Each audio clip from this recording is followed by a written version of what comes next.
The new Fitpoint Plus CC conversion points. The CC in the name stands for carbon composite, which is a material that is very durable yet very lightweight, close to the soft tip plastic points you're used to throwing. They come in two available lengths to choose from, the shorter 25mm and the longer 30mm. They feature barbed tips that help to prevent bounce outs. Something to be said about these is they're very aggressive at first, versus being made smooth and wearing out to virtually nothing. So you can speed up the smoothing process by taking sandpaper to the barbed section. Here's a quick comparison of a brand new set versus a set used in a few games. When these were brand new, we noticed they pulled up fibers from the dartboard, so we recommend throwing at unpopular numbers. The left side of the board, definitely not the bullseye, treble, or doubles. They include a Fitpoint Plus tool to loosen and tighten them. Couple that with a set of O-rings and you're darn near guaranteed a secure fit.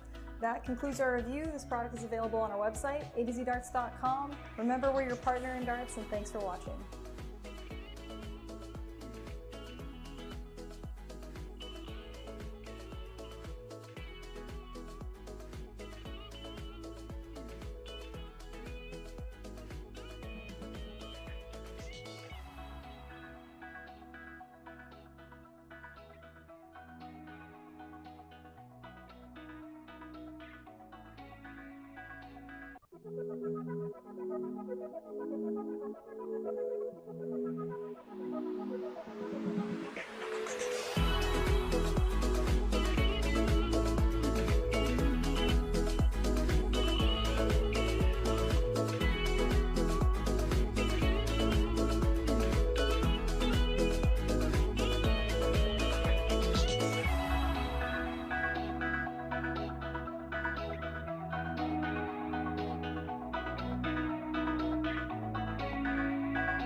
Well, hello everyone, and welcome back to NDA Team Dart 2021, live from the Westgate Casino and Resort in Las Vegas, Nevada.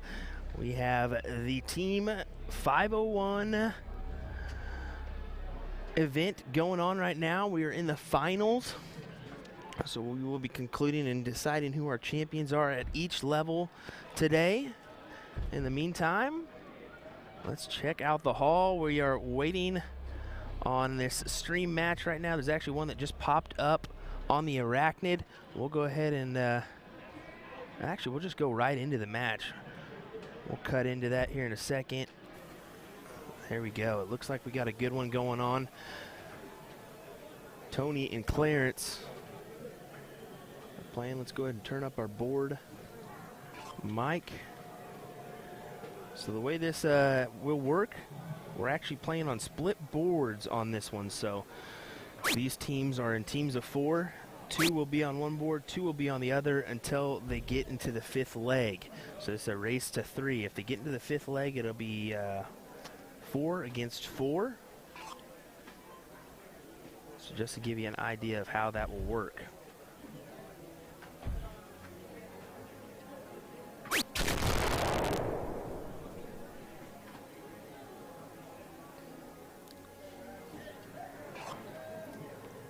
Looks like Tony does not have Clarence. He's got another teammate with him instead.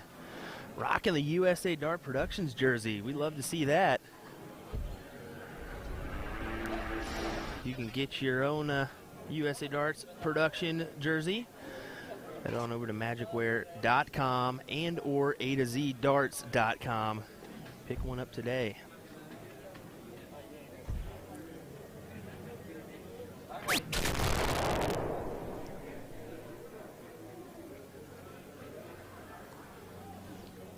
Tony stepping up, 323. Takes a deep breath.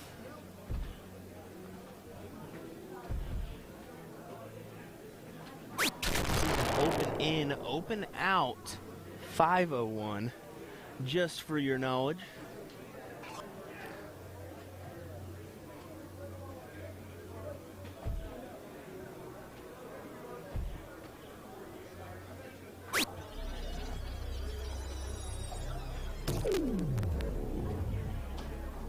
I want to say this is a level 1 match as well.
Alrighty, just kind of checking on the names of this. It's Team J&J and 3 J's and a Ron. That is the team names for these guys. This is a level 1 match going on right here.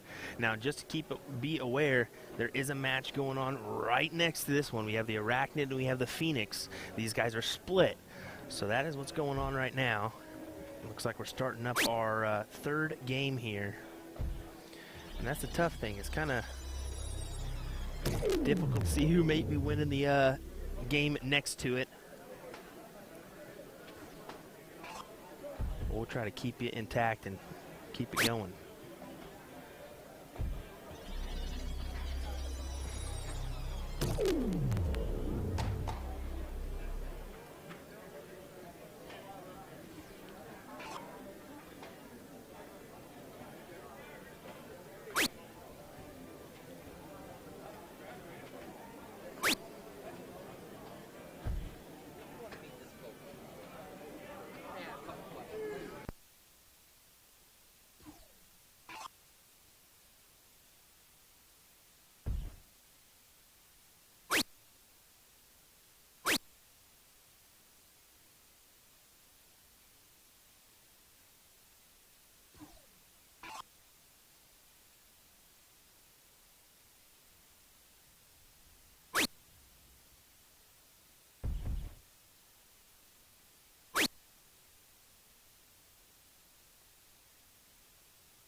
Alrighty, just so you guys are aware, the freeze option is applied, so keep that in mind as well.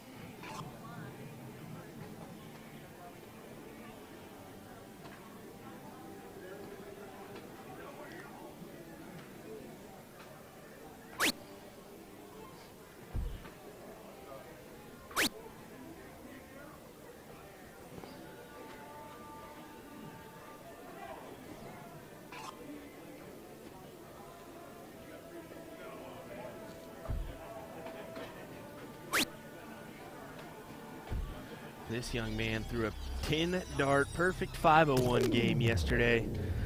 We got that on stream. It wasn't on the streaming board, but it was on the one directly behind us. Glad to catch that.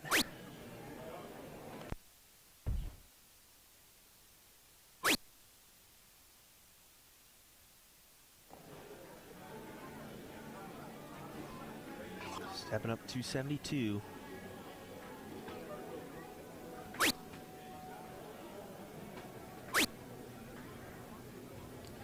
Shakes his head as he knows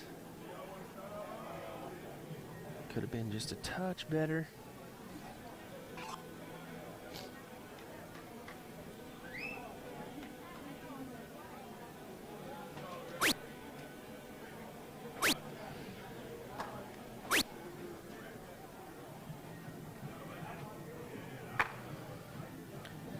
Well, let us know where you're tuning in from in the chat.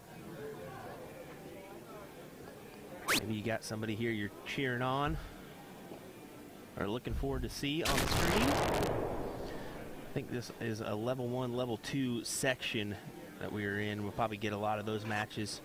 Hopefully shuffle in a little bit more. We plan to go till about 2 p.m., maybe a little bit later for this first session of streaming.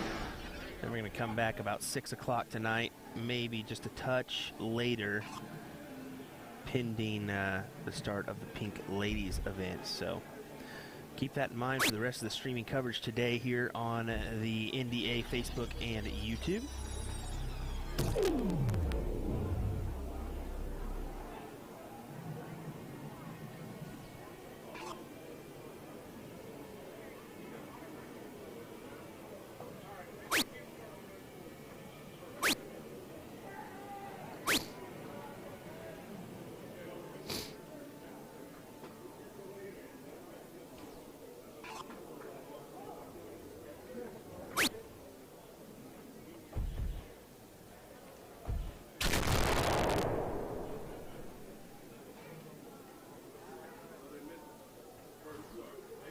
Got Heather tuning in from Iowa. Ray from Indonesia. Jeremy from Sioux Falls, South Dakota. Gus, Velva, North Dakota. Chris, give it a shout out to Curtis Weatherby. Corey watching from Canada.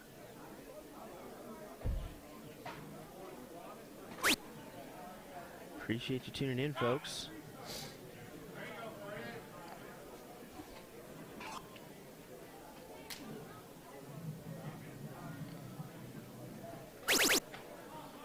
Going triples here. Like that play. He's got to try to get it down as his teammate is frozen. So 96 left for this young man. 15 first, 81 left now. 24, double 12. Just inside, he raises his hands. He knows, he's like, what? Where was that at? Been there plenty of times. Don watching from Illinois. They're just saying, way to go, Jake and Ron. Let's hear it for the Indiana Darters.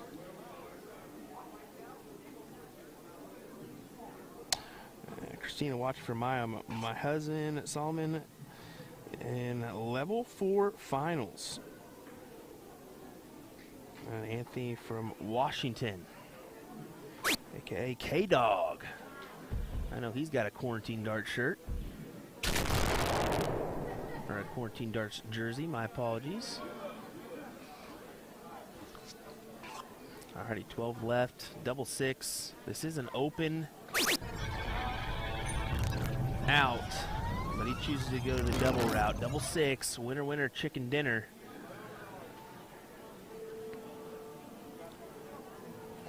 So we'll go ahead and take a look, see where we're at on this. Remember, this is a team event. We are playing on 2 boards, so it looks like we're going to be taking note of these scores, possibly going to a 5th game. Let me go ahead and check. It looks like the dabbing up may be done.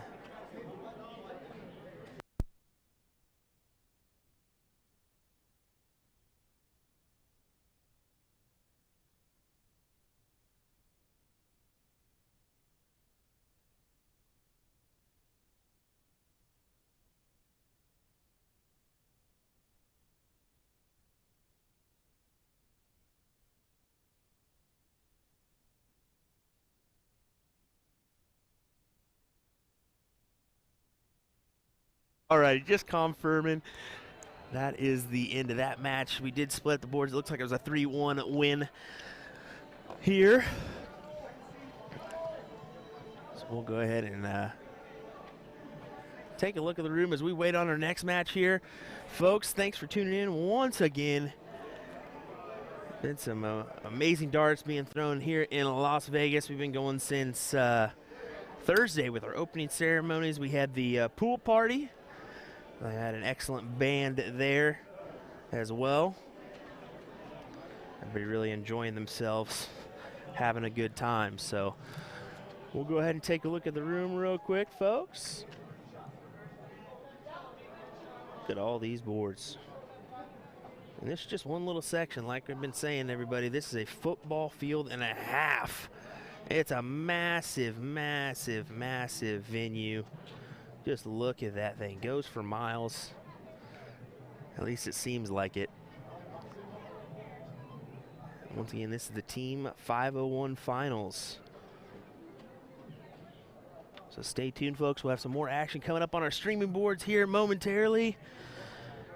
Thanks for tuning in. This is William Stewart from USA Darts Productions.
Alrighty, just getting confirmation we will have a match coming up here shortly on the Arachnid and Phoenix board. Once again, this is the Team at 501 Finals. That's the event that's going on today. We've got all levels going on other than the Masters, which finished up yesterday. The Masters Finals, that was won by Chris Lim, Jeff Johnson, James Hopkins, and Shad Newton. That was the Cali Monsters. Coming out on top over Emmy's Army, that was Scott Kirchner, Ryan Olson, Big Dog, Randy Van Derschen, and Benny Derschel. Or Benny Dersch, sorry. So that's what's going on right now. We will have another match coming up here shortly. In the meantime, thank you for watching here on the National Dart Association Facebook and YouTube page.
Alrighty, just confirmation. We do have a match coming up here next. It's going to be the High Hatters versus City.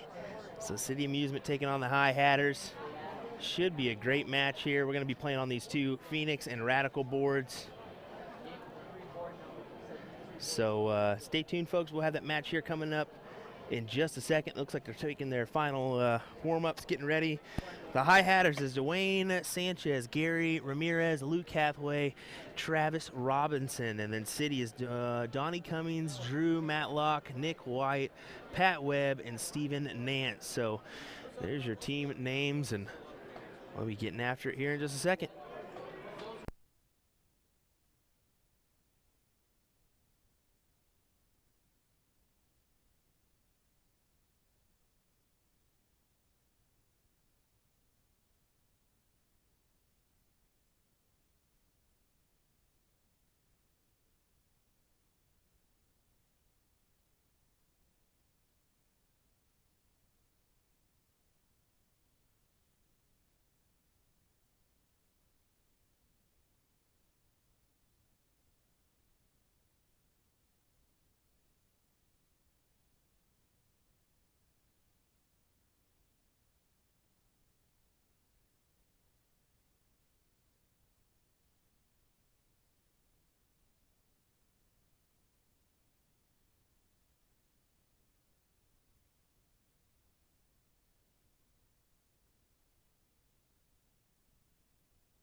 right, it looks like we got our coin flip started.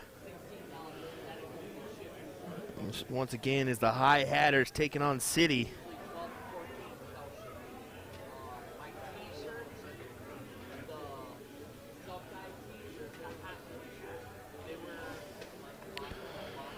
All right, so it looks like we're splitting it. We're dabbing up here. We'll take it to our arachnid board.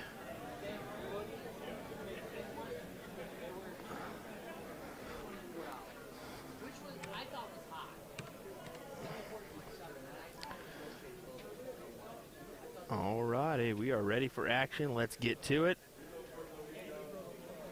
Here we go, City Amusement. Or City taking on the High Hatters.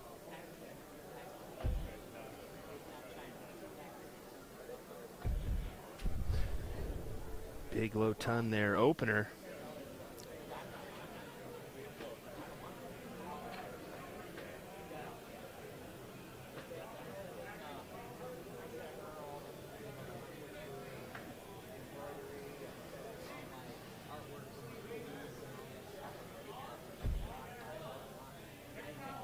Go ahead and turn up that board mic just a hair. Now you can hear all the magnificent noises.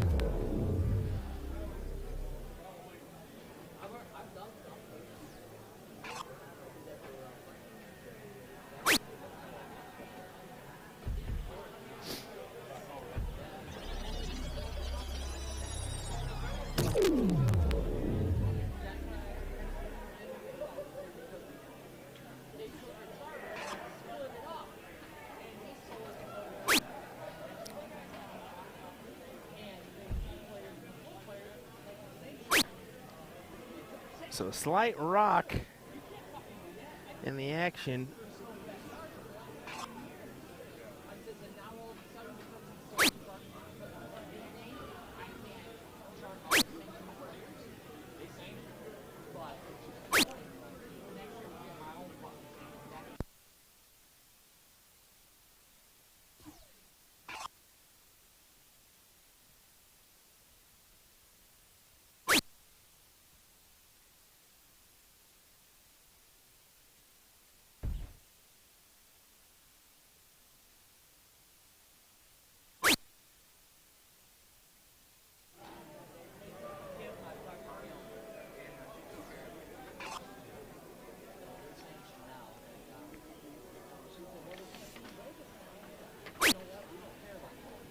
Just above that bullseye there, looking to put two in.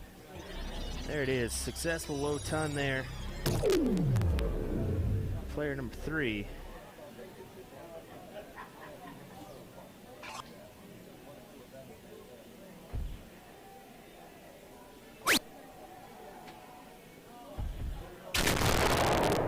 And a low ton follow-up.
Alright, so looking at the list now. Just a reminder, folks, the freeze rule is into effect. So this is 5-0 open in, open out. Freeze rule is in effect. So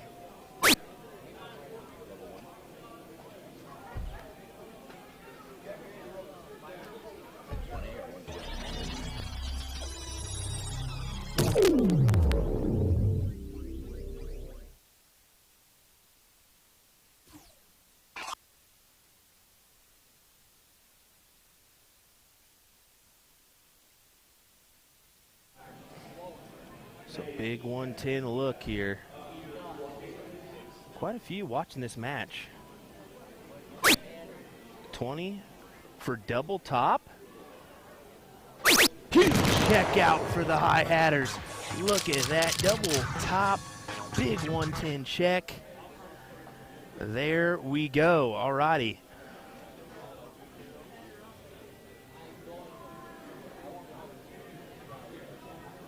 Looks like they're setting up the Phoenix as well on the other board.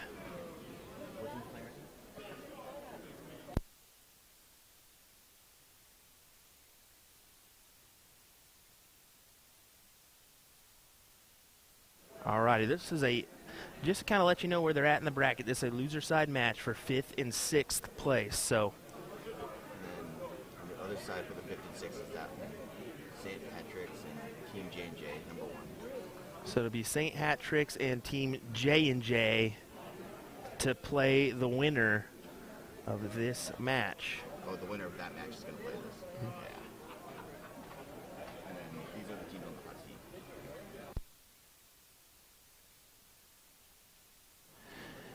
And then just looking at the bracket, it looks like 3 J's and a Ron, who was on the previous match. It's going to take on 3 J's and a Fred. So a lot of 3 J's going on.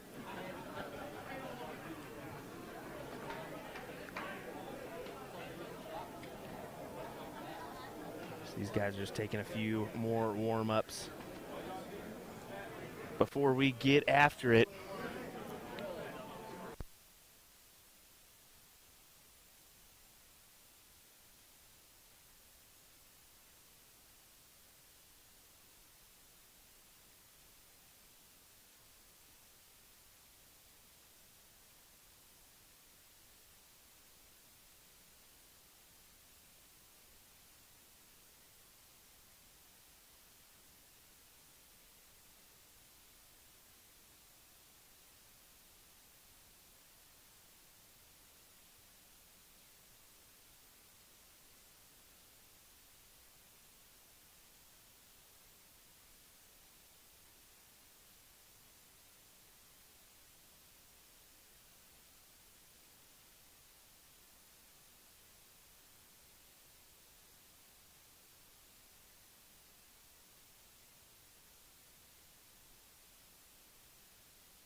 everybody. Here we go. Back to the action between City and High Hatters.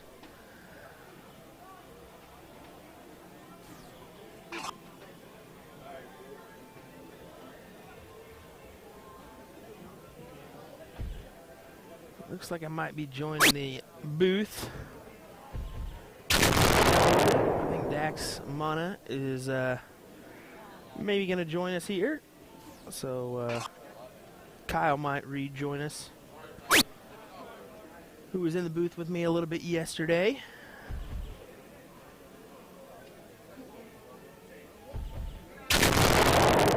Big low ton there from City.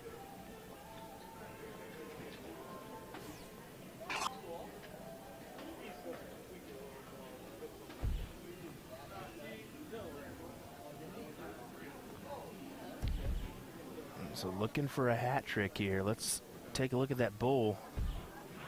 Big hat trick there for the High Hatters. Same gentleman just had a big 110 checkout in the last match.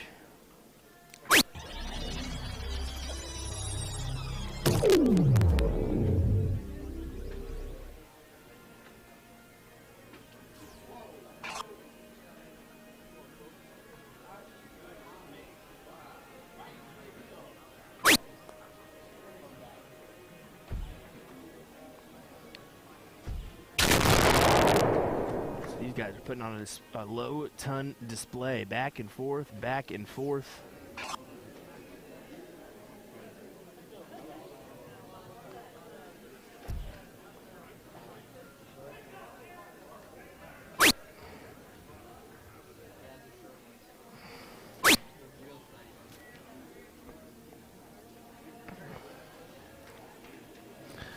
I'm going to keep an eye on the other stream as well, so I'll keep an eye on that one in the background. He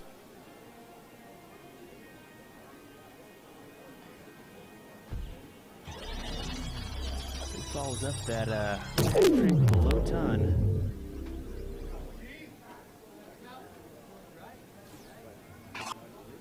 Kind of put City in a little tougher spot.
So a ton 80 look.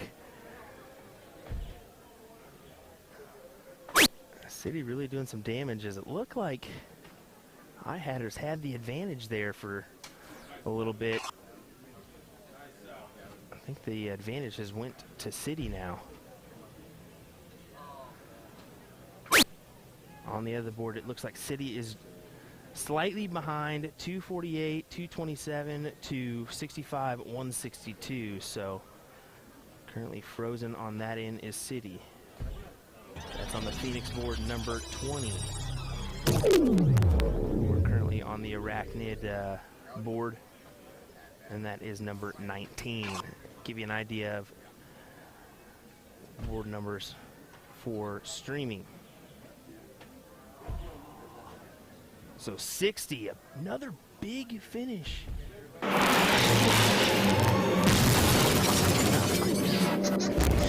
Frozen, so just settles with the hat trick, tries to whittle it down.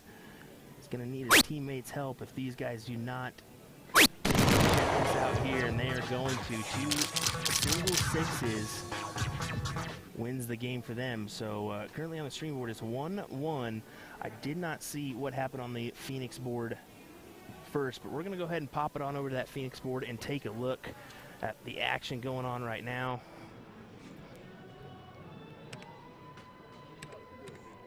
We'll flip on our cameras, looking for a bull.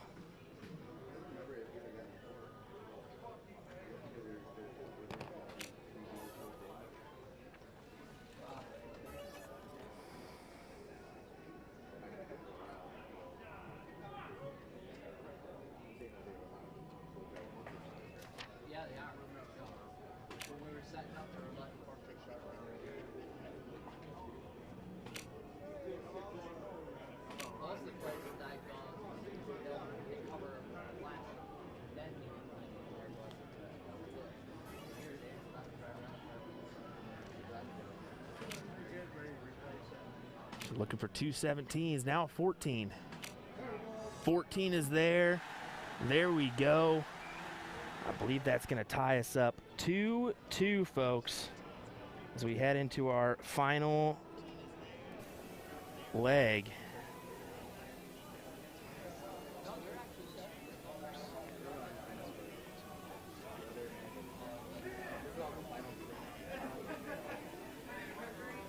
We'll go ahead and play that on our Arachnid board. So we're going to go ahead and switch on over to that board one more time. Get everything set up and ready.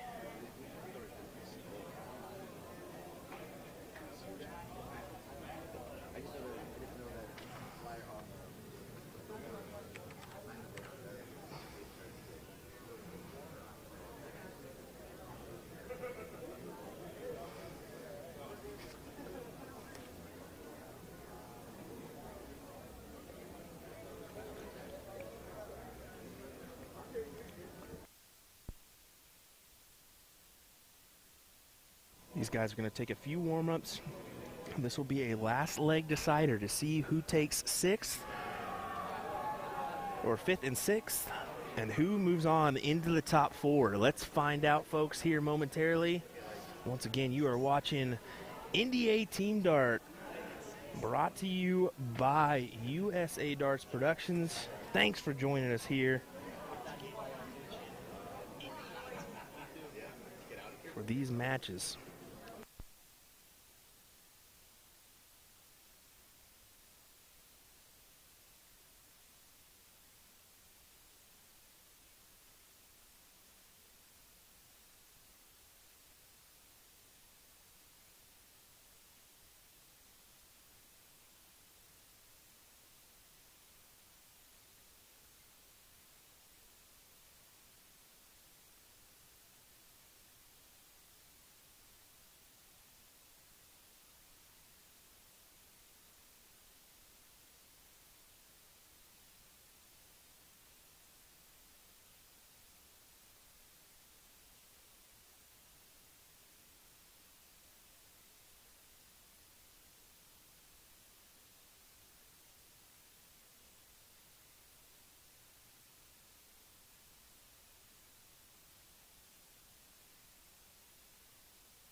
Alrighty, here we go. It's going to be the High Hatters to lead us off. Remember, this is a 4-man team for this fifth leg, so it'll be all 4 players playing at one time.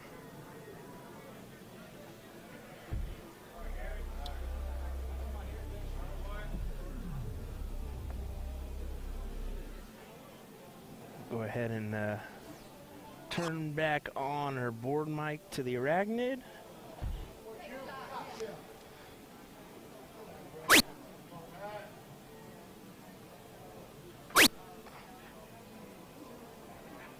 Ooh, unfortunate darts there. Just finding a single bull.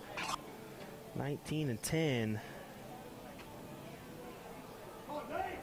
I had her step up.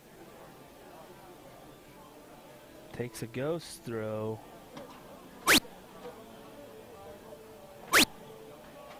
Just on the outside of the bowl there.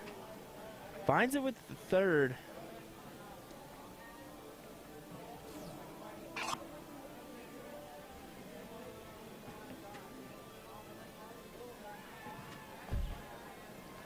Big bowl there. So a low ton there for City. This is when things get interesting.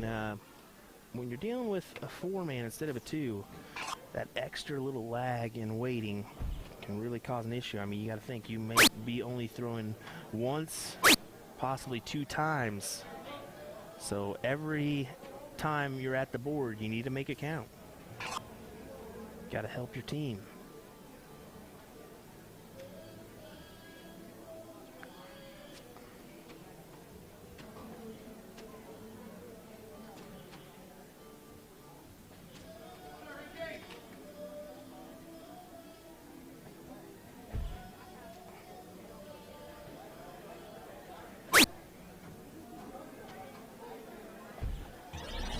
Finds a second bull.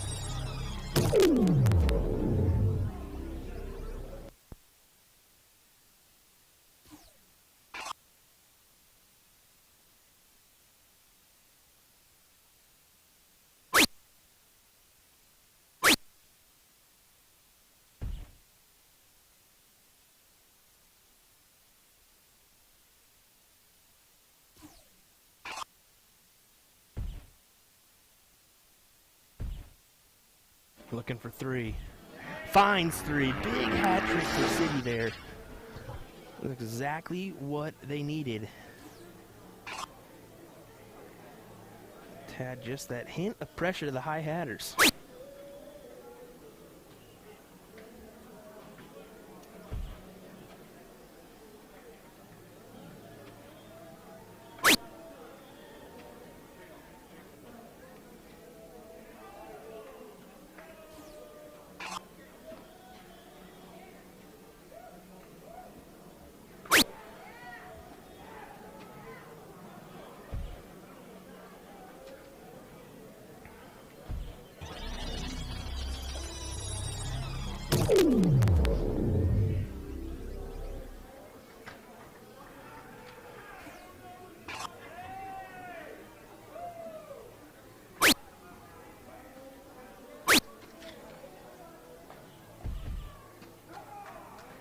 So finds it with the third.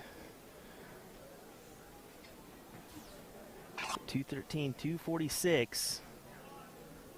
Team score of 459 compared to 549.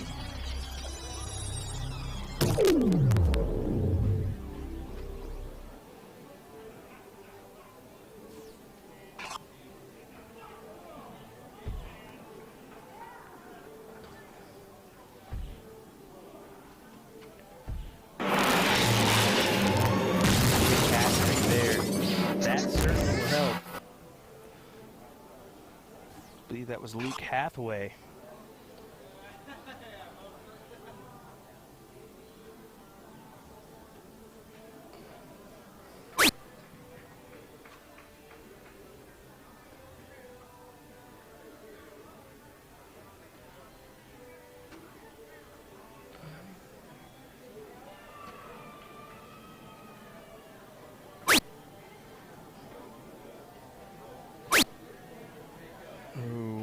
unfortunate darts there.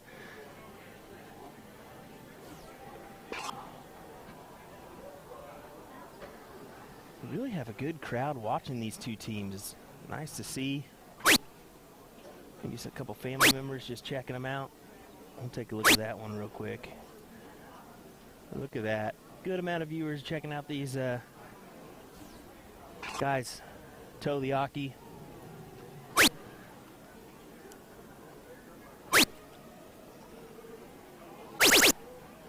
Big third dart there. Finds the trips 19 to leave 38. Looks like he might need a slight bit of help from his opponent. Or from his partner, my apologies.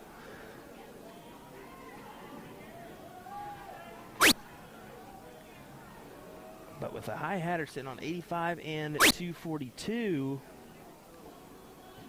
City looks like they're going to have the first look. 161 here.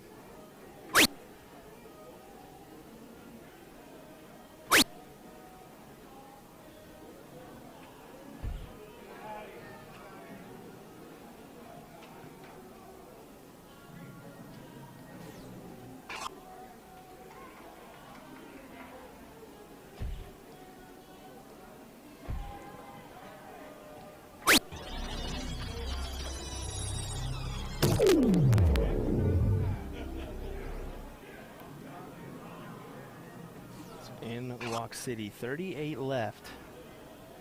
Does he go right after it? Let's take a look. Looks like he is. No, he will not.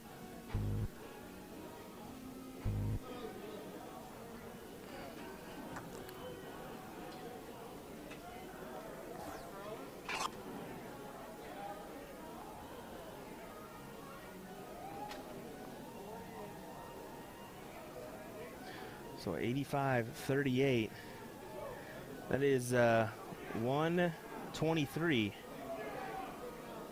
on the dot.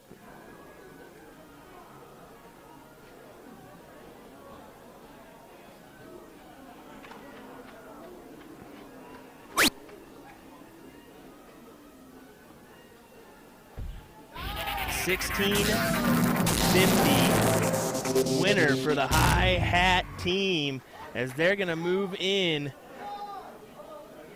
to the next round. You can see them give each other a hand. Good stuff for the High Hatter team. Looks like we'll be having another match coming our way here shortly. That was the 5th, 6th place match. High Hatters will move into the top 4 in level 1. We will have some more action coming your way shortly, folks.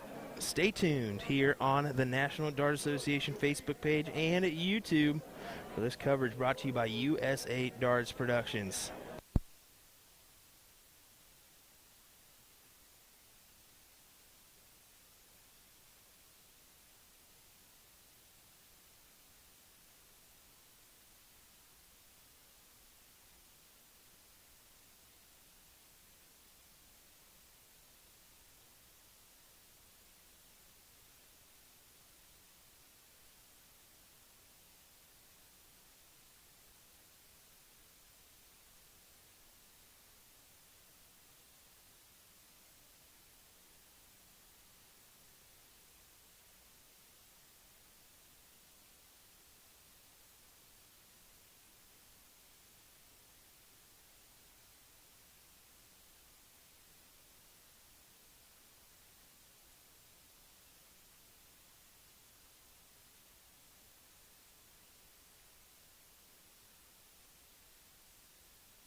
Alrighty, folks, after doing some work with the tournament staff, we're going to move on over our King of the Hill match for level 1. So that's going to be 3 Jays and a Ron and 3 Jays and a Fred. So how ironic is that? We'll be playing on the Arachnid and Phoenix board here in just a second. So that's what we got going. We'll watch these guys just kind of finish a couple warm-ups. I do have Dax Mana, who's going to be joining me here momentarily for a little commentary, as well as maybe just a little chat. So stay tuned, folks. We'll be starting in less than 5 minutes on this board. Stay tuned.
Alrighty, folks, here we go. King of the Hill match going on right now between 3 J's and a Ron and 3 J's and a Fred. That is right. An ironic name for these two. Dang near identical, so that's what we got going on. We got one match going on the Phoenix board right next to us, and then this match going on the Arachnid. A hat trick.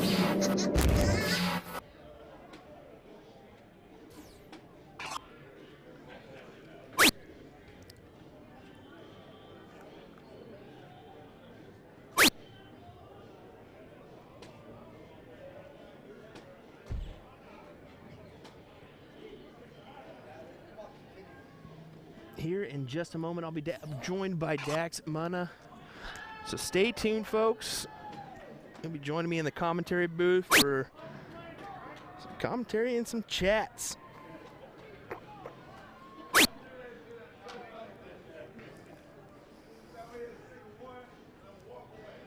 Here's Jerome. So you guys know 3 J's and Ron. That's the team of Jake Davidson, Jeff Pace, Josh Winkler, and Ron Thompson.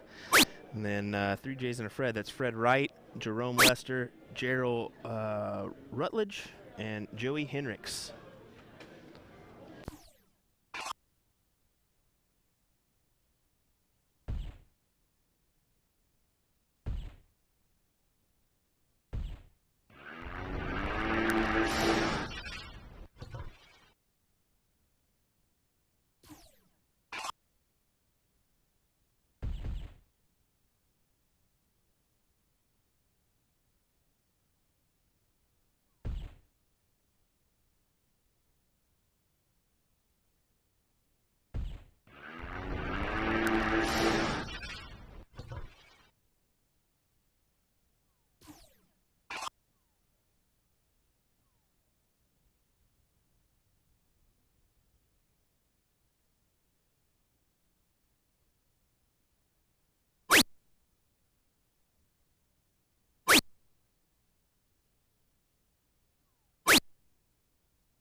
Alrighty, everybody, welcome back.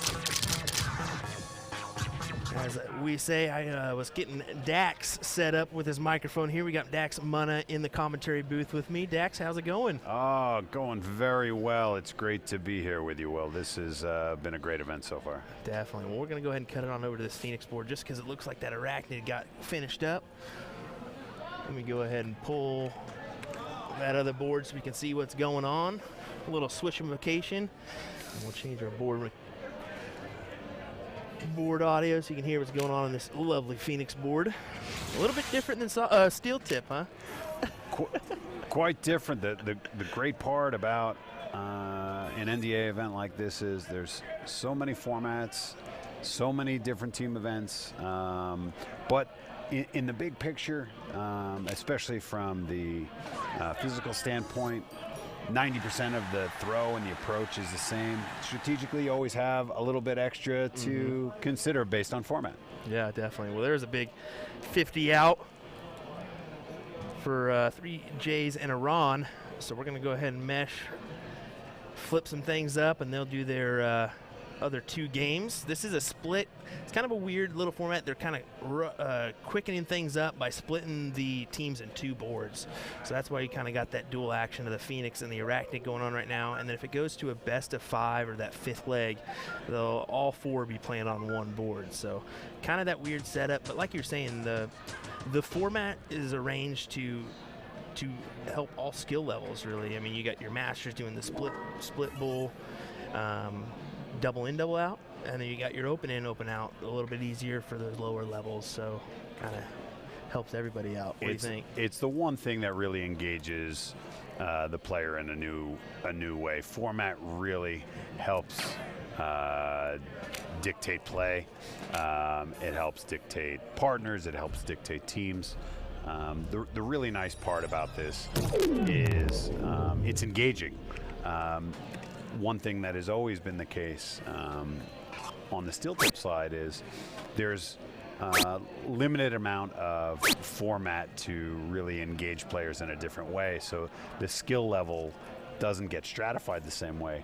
With this, there's a greater level of engagement, and you really get more people playing and more people finding their niche. Well, I think it's kind of unique. I mean, this the whole team feel. You've been really hearing this kind of venue. You've been hearing some screams every once in a while, some roars. They get really after it. They're really, the team involvement just adds a little added bonus, I think. So it's been really nice to see this Team 501 event. The energy in the room has been great. It is wonderful to see just the camaraderie, the competition, and everyone's having a great time. This has been really great. Yeah, I mean, Vegas, you can't complain, especially when you're here. I mean, never sleeps, you know, so you can get done with your tournament and go out and have some fun, come back and do it again the next day. So clear advantage. Player 1 really playing well. 280 on the board. He needs some help from his teammate, though. 473. So right here, going to have to find a big number. Finds a bull first. Of course, the fat bull 50 here, so. Disappointed with his last start for sure. Oh, yeah, definitely. You're going to find that. This added pressure. This young man had a perfect game yesterday of 501. We got that on the streaming board, the Radical right behind us. Just 19 years old, too. Good player. It's great to see the younger players up and coming and really putting in the time. It's a special thing to see, a little bit of that fire, a little bit of that competitive grit. Oh, yeah, definitely. I really like it. You can see it, too. He gets really after it. He's kind of hooping and hollering after that perfect game. I would be, too, especially in the circumstances that it was, but on the other board, looks like we're kind of around that 300 range. Pretty identical score line on the other board, so that's what's unique about this kind of split. You're kind of concerned about what's going on with the other board, but you can't. You got to focus on your own game. You got to just win win your leg for your team. So yeah, staying focused and in the moment is always a challenge when you have teammates playing on another board, worrying about, very similar to sometimes World Cup action in the PDC level when you have your teammate playing and you're in the practice room, hoping they pull through. Yeah, exactly. Something I kind of want to mention too. Well, we'll see if it even happens. Well, 40 left, so it will happen because he's going to come back up again. So this 19-year-old, check out. What are your thoughts on the lip movement? Have you ever noticed that from some players? I mean, the open mouth. I mean, you do all these articles and stuff. I mean, is it just kind of? There are players with some unique ticks. You know, taking a look at the PDC, the one player who comes to mind right away is Christian Kist. He has he kind of gets that open mouth thing going on as well, to the point where it's been commentated on by, you know, Sky Sports and all. It's unique. Anyone who has those kind of rhythmic ticks in their game, they get noticed. You know, the camera's on you. Yeah. And you really, there's a nice shot. Yeah, that's a great shot right there. That's 3 J's and a Fred winning that one. But yeah, you know, I just kind of want to mention it. It's not necessarily a bad thing. If it works for you and you throw well, keep it up. You know, there's nothing wrong with it. It's just your own throw.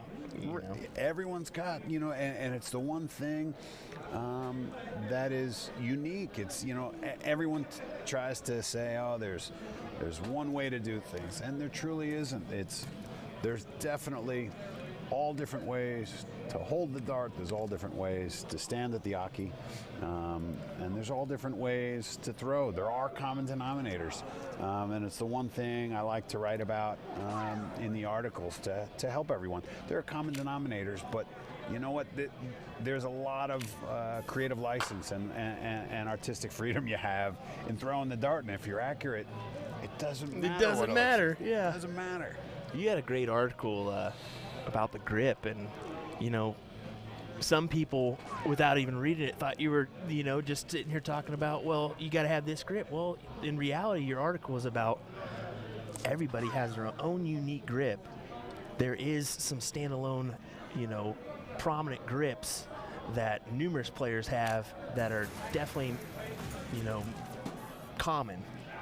But right. Like you said, everybody has their own grip. If it works for you and you play well with it. What I tried to impress upon in that A to Z article was, one, there truly is no one right way, but there are more common ways and things that we've seen from the pros. And one of the greatest challenges that we all come across as players, both soft and steel, is we can't view it, even for as much as we want to get in the nitty-gritty here with the stream. It's like cameras just can't get that close to see it that well. Yeah, exactly. Well, it looks like these guys are going to head to a fifth. I'm just going to let them know we're going to be on 19 here. Give me just one moment.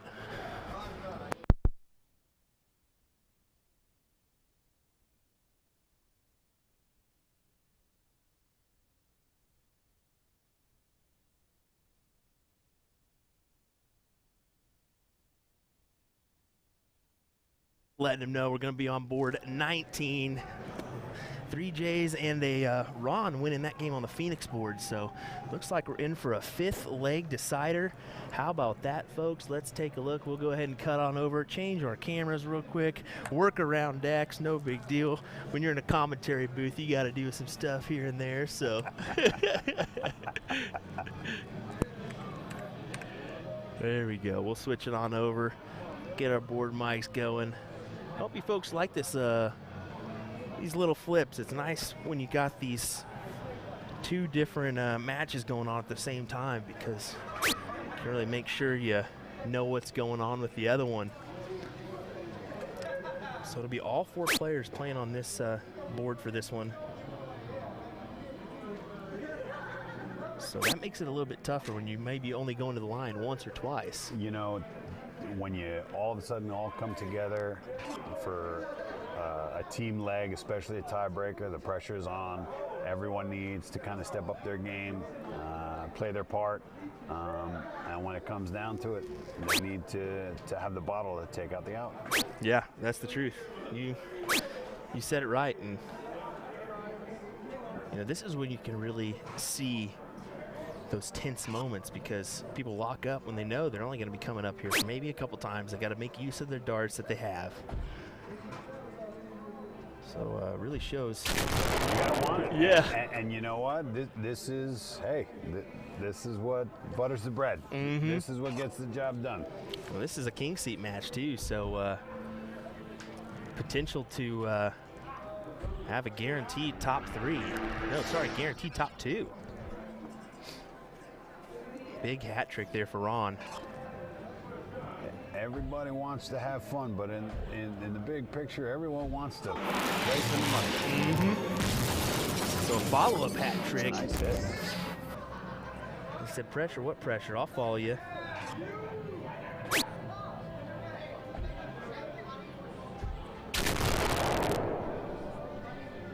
Solid low ton.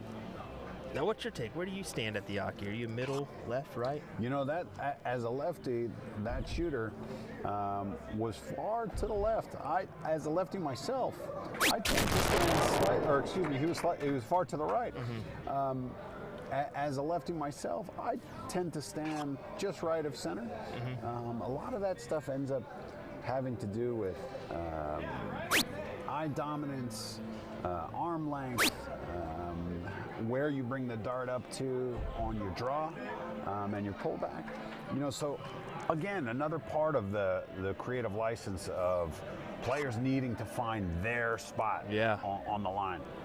I mean, realistically, he's probably throwing a little bit, probably an inch extra. You know? You're definitely creating length the further left or right you go on the Aki. But for players, when it really opens up their field of vision, it can make all the difference. Exactly. You see that in the PDC. A great example of that is Andrew Gilding stands all the way left as a righty, just as his comfortable spot. Yep. You know, Gerwin Price is the same. He's over on the right-hand side. A little bit more, I could see the more right-hand side when you're a right-hand thrower. Definitely. Stephen Bunny, same thing, kind of way off on the right. Big hat trick there from that 19-year-old. He's been stroking it all week long. Quality player. I wouldn't be surprised if we find him in the Masters bracket sooner rather than later. The future's bright for him. He's got a nice stroke. Something I did want to mention too. How about the ladies in this hall? I've seen a ton of ladies involved. An incredible amount. Great turnout overall for the ladies. It's been really impressive to see the hunger and the desire in the ladies' game. It's going really well. Definitely. A couple big bulls looking for a third. Oh man, that would have been 2 hat tricks in this leg for him. But quality, he's definitely produced the goods, as they say, in this match.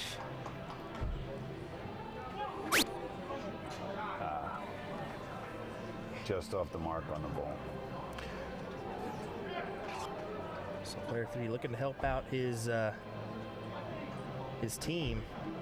So player 1's going to have at least a look at this checkout. Big darts. I'm sure you can hear the screams in the background.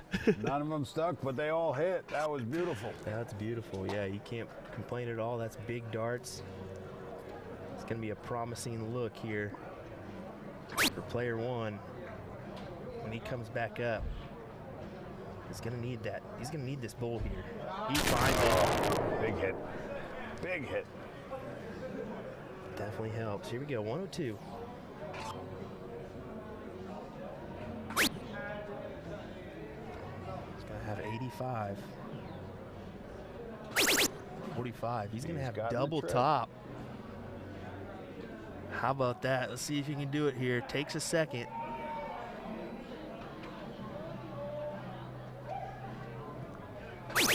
Big darts. Big hit.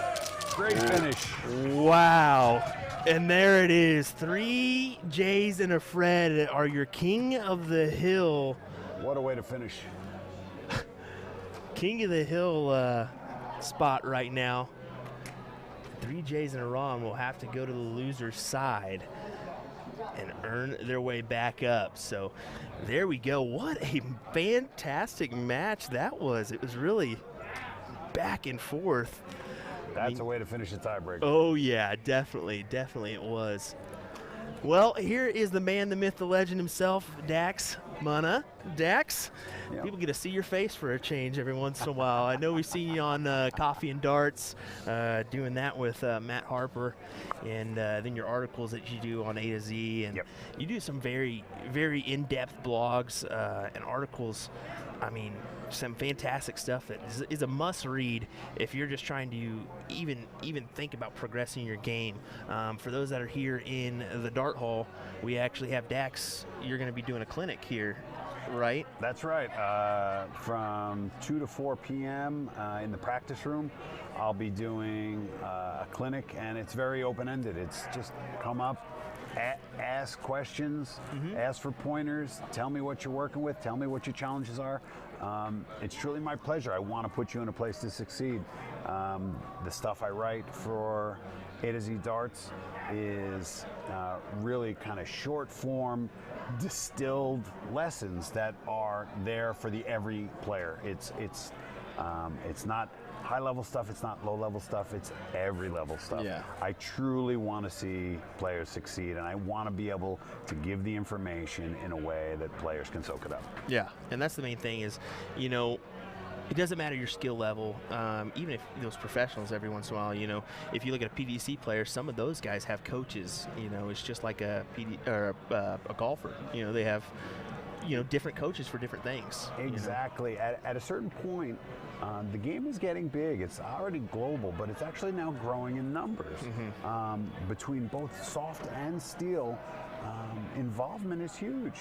And in the same way that people approach tennis or golf, like you say, you don't have to aspire to be the #1 professional to want to learn something new and have a level of acumen where you're like, I know I can get better, but I don't know what I don't know. Yeah. So at a certain point, you know, just like at a golf club or a tennis club, there are people who just want to gain a level of proficiency. I truly, truly enjoy giving people those little tidbits. The nuances are so small, but if you can pick up on 1 or 2 things along the way, all of a sudden the world opens up for you, and you have this light bulb moment where you're like, wow, that's all it was? Yeah. Like, if only I knew that 10 years ago. Exactly. And it just takes somebody else, you know, with a different set of eyes, you know, a different set of eyes looking at you or noticing a few things, you know, that can do it. And, you know, the best thing about this is if you're not here in NDA and you're not able to come to the clinic, Dax, you do a virtual kind of experience where, you know, if you need help, we can guide you with the setup of cameras and really help you kind of do it through a virtual aspect because you're in New York, right? I'm a New York City guy, and for those in the New York City metropolitan area, I do private stuff in person, whether it be at a bar or if you're set up at home, I'm happy to come to your home and work with you. But when the pandemic really hit, I knew there was a way to connect with players, and it took me a little while just to say, what's going to be the right interface? What's going to be the proper way to impart knowledge to where people really soak it up? The worst thing, and anyone can relate to this, whether it be in high school or college or any technical type of endeavor, if you're not ready to soak up the information, it doesn't matter who's teaching. Yep. When you're truly ready, the right teacher is there. The one line I love, and I have this on the A to Z site on some of my writing, and when the pupil is ready, the master will emerge. And that is truly how I feel about it. There's always someone to learn from, but you have to. You're not always ready to want to soak something up. You've got to be willing to take that information and use it. Exactly. You know, and there's certain things that you're closed off to. Oh, that's not going to work. But in reality, like the different set of eyes. Yes. Try it. It is. We all play this game. It's a fun game. It's easy to participate. It takes a lot of hard work to participate well in it. And just like how we all have fun with something like golf, and some people have fun with tennis, to really hone a skill-specific motion and posture like we do in darts. It just takes a little bit of observation from the outside. It's hard to watch ourselves. Yeah. We don't all have the ready ability to, one, videotape ourselves well, and then look back at the video and say, well, what am I doing right or wrong? Yeah, really nitpick. So what I've come up with is basically a routine to have people videotape themselves virtually in their own time, send it to me, and then we get on a virtual call. We get on a Google Meet or we get on a Zoom, and we go over it for 45 minutes and say, here's what I think, here's what I see. And I really engage people. I take copious notes, literally on a timestamp level of every throw they take and what their 3 darts do on each turn. Are they left of target? Are they right of target? Are they high? Are they low? And then what are the patterns in those things? What are the patterns in each throw?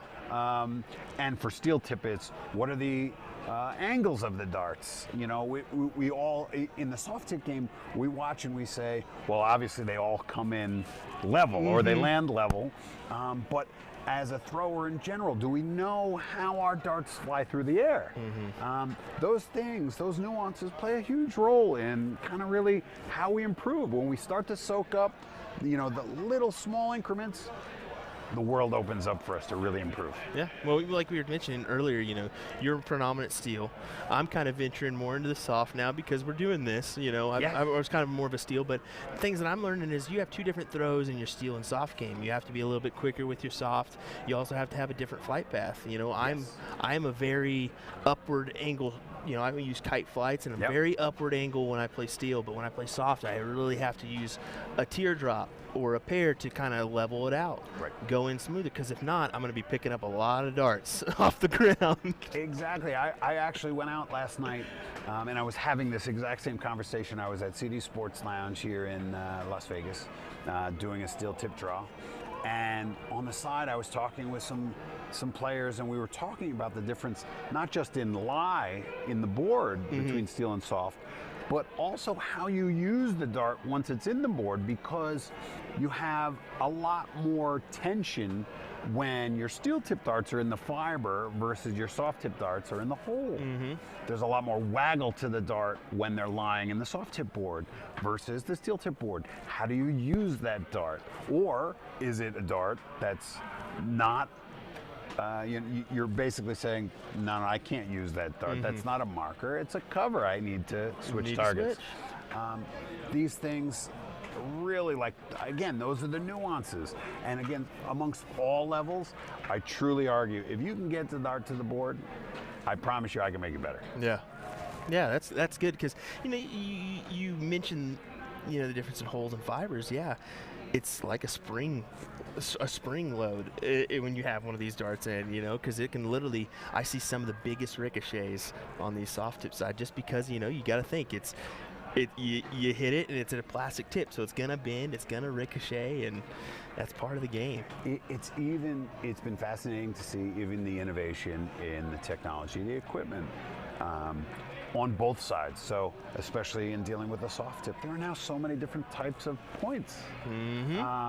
They're made of different plastics, they have different lengths, they have some grip to them, and all of those little nuances play differently on the board. And the great thing about an NDA event like this, with all of the different vendors present, for players who have only been used to playing on one type of board in their locale, now all of a sudden they're getting kind of tested a little bit. They're playing on different vendors' boards. The holes are different, the colors are different, the lighting is different, and they're really being put to a different test, which I, from like kind of a scientific level, find fascinating. Like, to me, this is really, it's asking a lot of the players, but everyone is adapting and overcoming. It's really been impressive. Yeah, it's really just a great event. I mean, 252 boards in action. Definitely worth coming out if you have time and checking this out. Possibly next year. I think the dates are 13th through the 7th to the 13th. Something. It's early April, mid-April for next year. So if you're looking forward to possibly coming out here, definitely book it now, 2022 in action. So it looks like we've got a match coming up on our streaming board. We'll go ahead and kick it on. It's going to be the High Hatters and 3Js and Iran, who just got done playing. So we'll go ahead and cut that on over, go to our full board view, turn on our player mic or our board mic. Big hat trick there, start for 3Js and Iran. If you do have any questions for Dax, go ahead and drop them in the Facebook comments. I got my Facebook up and running. We'll check them out. We can ask the man, the myth, the legend himself. By all means, I'd love to hear anything and everything players have out there. All right, so we got the other match going on as well on the Phoenix board.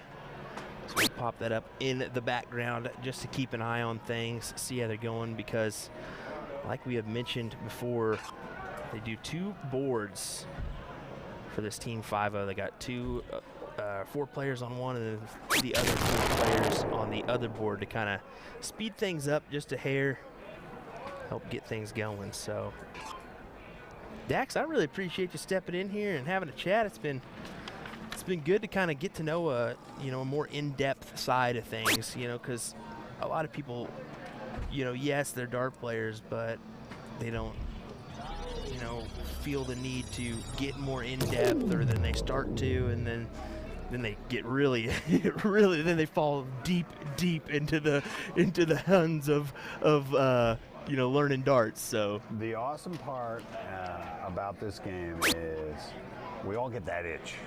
Soft or steel, doesn't matter. We get the itch, and we get engaged, and whatever level of engagement we have, whether it be, it starts with, I like throwing it home, I like honing the skill, or I got invited out to, with a buddy, we're throwing at a bar. Somebody asked me to play league, and then all of a sudden, before you know it, someone says something that really peps you up and say, you should try a tournament, or you should see if you can do a little more. The great part, once we kind of get hooked, we get on this path, and it's a journey. Mm-hmm. All of a sudden, we don't know where it's taking us. When I first started, I can't say I would have ever imagined I'd be sitting here with you commentating on a big NDA event like this. Let alone teaching or having played on a high level. To me, it really starts and ends with community. There are players of all levels, inclusive, which is so awesome, and it doesn't discriminate on anything. No. Age, gender, height, weight, anything, which is why it's such a universal awesome game. I can never stop talking enough about it, even when friends who aren't in the dart world start asking me questions. I go off. If you're asking me, I'm going to tell you the story. Yeah. And it's really that much fun. You're right about doesn't matter your gender, doesn't matter how high, tall, short, whatever, it doesn't matter, because we saw, within the last 2 years, we've really seen this game really take off with the likes of Fallon Sherrock winning at the World Championships, which was a big deal. I mean, yes, a female has beat a male before, but on the World Championship stage is totally different. It was amazing to see. Not only did she beat one male, she beat a couple, and she beat a couple highly ranked males. Yeah. And then what it also did was it put it on the map again in big mainstream media, in big outlets, in ESPN, in the New York Times. This was written about in a way that darts doesn't get written about often. Yeah. That was huge. I actually had written an article not too long ago for A to Z talking about just such things. It was in the forefront that Fallon had won against a man. And I wanted to bring light to the fact that for anyone newer to the game, it wasn't the first time. Yeah. And it wasn't the first time it even happened live on stage. Mm-hmm. Dita Hedman did it years back, and it was amazing. Mm-hmm. Amazing to see. And for anyone who is unfamiliar, check out Dita Hedman on YouTube. Yeah. Amazing. Yeah, she's a great player. And the best thing about it is I've actually had the pleasure of getting to stream Fallon through the WDF Virtual Cup and just kind of talking to her or whatever. she's just an average everyday person, other than the fact that she sent me a gift of herself just to throw it, jab it in there. After I made a joke, she did that one. But no, it's just the fact that she's a person, she's a player, but it's just like any other pro. They're approachable. You can talk to them to an extent. Don't go up to the line when they're playing in a heavy match. You know, some of them, this is their job. But we are entering an age now where the gender gap in darts is narrowing, and I find that awesome. Oh yeah. It really engages more people. It gives more people hope in the game, and that's what anyone should be able to ask for in a game like this. You have a little hope, you start building confidence, and then all of a sudden, the world is your oyster. You can kind of decide how far you want to go with it. Yeah. So over on the other board, they have already finished up their match. I didn't see who won that one. We'll check after this one. But High Hatter's up now, 114 and 119 compared to 15 and 10. So the advantage to 3Js and Iran right now. That was a nice fit on the bull. That was a tough fit with one high and one below. Well placed. All right, looks like we got one. Randy Garza. Dax, I would like to know, what is the big secret that when you ask for help and how to better your game that no one wants to give that up? I think he's talking. There's been a few good players that maybe they have your number and they ain't going to give you a little info because they know it. Sure. That's when you reach out to Dax. Great question, Randy. You know, here's the thing. There are, as I think we've all experienced in the game, soft or steel, a lot of times there are players willing to give you advice when you're not necessarily ready for it, and without even asking for it. If you know, there's a difference between certainly having an opponent who's got your number, who is hard to kind of get off your back and really get over the hump. In specific, if you're trying to get past someone and sadly they get in your head, and we've all had those opponents who just have our number, and a player, an older player from New York, who was a bit of a mentor to me at a certain point, said one late night after losing again to someone who I shouldn't have or who I could have beat but lost to again, he said to me, well, I guess you're just not ready to win. And I didn't understand the statement. He was being very direct with me, and I was like, what do you mean? Of course I was ready to win. I was there. I was in the game. It was mine to win, and I lost. He goes, well, when you get tired of losing, you'll win. You weren't ready to win. Yeah. And I had to process that in a different way and truly say, he's right. You know what? Obviously, I wasn't ready to win if I didn't win. Yeah, yeah. And at a certain point, you have to get, kind of on the inside, you have to get a little angry, and you have to get a little fired up and say, you know what? I'm letting this opponent off the hook. I can win. Yeah. I'm getting to the finish line, but I'm not crossing it. And then it's a question of what are you willing to do to get over that hump? Yeah. One of the articles I wrote not too long ago mentions this, where it's like, where I use that analogy of, how many times have we all said, oh, I beat him to the double, but I couldn't hit my double? Well, we're ready. It's like a race. It's like a race. Do it. You don't run to the finish line. I made the analogy of in a 100-meter dash. How far do runners run to win a 100-meter dash? The answer is not 100 meters. Yeah, yeah. Those runners are running 200 meters down the track because they want to be at full speed through the finish line. Yeah. Sometimes it is hard to keep that same mentality of, I'm scoring well, I got this. And then you get a little too confident, maybe overconfident, and you blow the double. Yep. Or you take 3 or 4 turns of the double and it gets in your head. Yep. And all of a sudden, you get put on tilt for the match or the night or whatever. And then, sadly, before you know it, sometimes an opponent is in your head. It's not where any of us want to be. No. You, if anything, you want it to be flipped. You want to step up to the line knowing that they're shaking on you. Yep.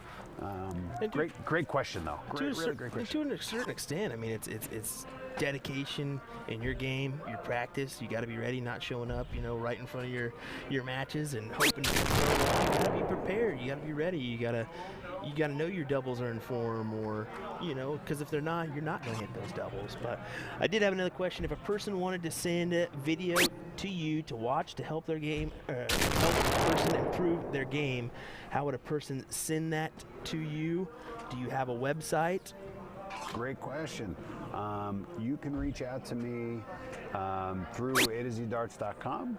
You can reach out to me directly on Facebook. It's DAX, and big blue head of Dr. Manhattan. You can't miss it. I'm not easily mistaken for too many people on Facebook.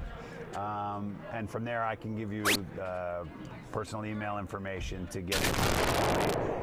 It's basically a really easy process. I ask for a specific 15-minute filmed video, and it just gets uploaded to like a Google shared drive that I can watch. I take notes, and then we set up a 45-minute Google Meet or Zoom call where I share then the video and we watch it together. And from there, we really walk through not just acumen in what you're doing physically, but also decision making, which to me is actually half the battle, more than half the battle really, in improving really sound decision making. Yeah. Well, that's good information. So if anybody's wanting to do that, definitely reach out to Dax. He definitely knows the throw. He knows a lot more than just the throw. He knows the grip. He knows everything when it comes to darts. So reach out to him if you have any questions. So right now we got a player on 93 over on the Phoenix board with the other player sitting in the 200. So clear advantage for the 3 J's and Iran on the Phoenix board. Right now for this Arachnid, though, looks like the high hatter's at 188, 230. 3 J's and Iran, 142, 172. No, 3 J's and Iran is up, or has one leg. Can't see who won that Phoenix last time, but we'll get that info shortly.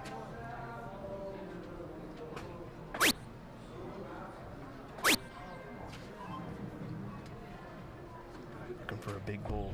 There we go. That's a big hit. Right in the heart.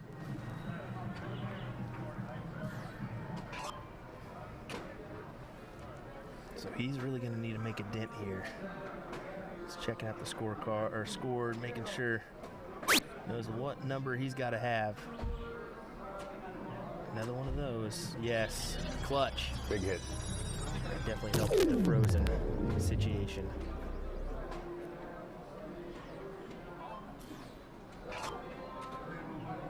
Here's Ron Thompson, 142 left.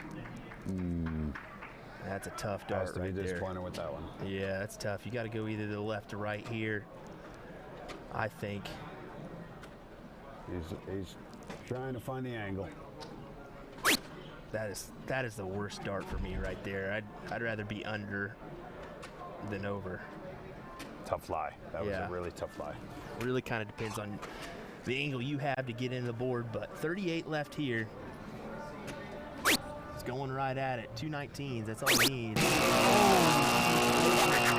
he finds the double there. Tough one. Some guy in the back yells, overachiever. Oh, you gotta love that. So 111, he's gonna have an opportunity here. Why not? 11 for bullseye. Big win. Oh no! He caught a bad deflection off that dart in the bull. Oh, wow. I definitely thought that was in.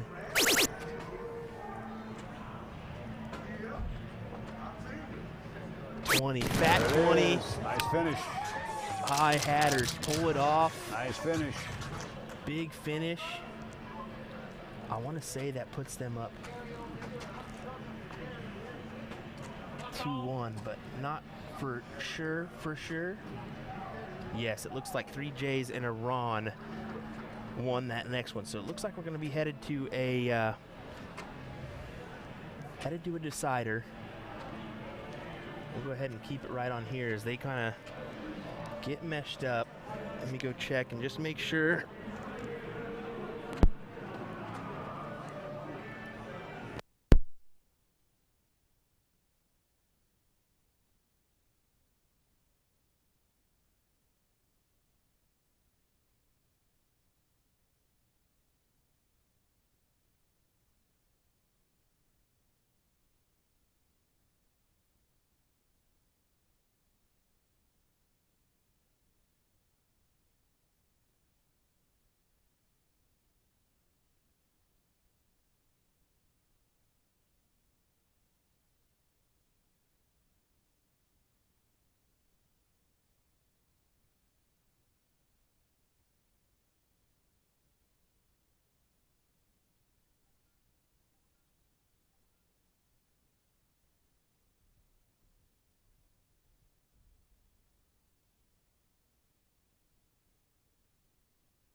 All right, it looks like we're just doing a couple warm-ups here.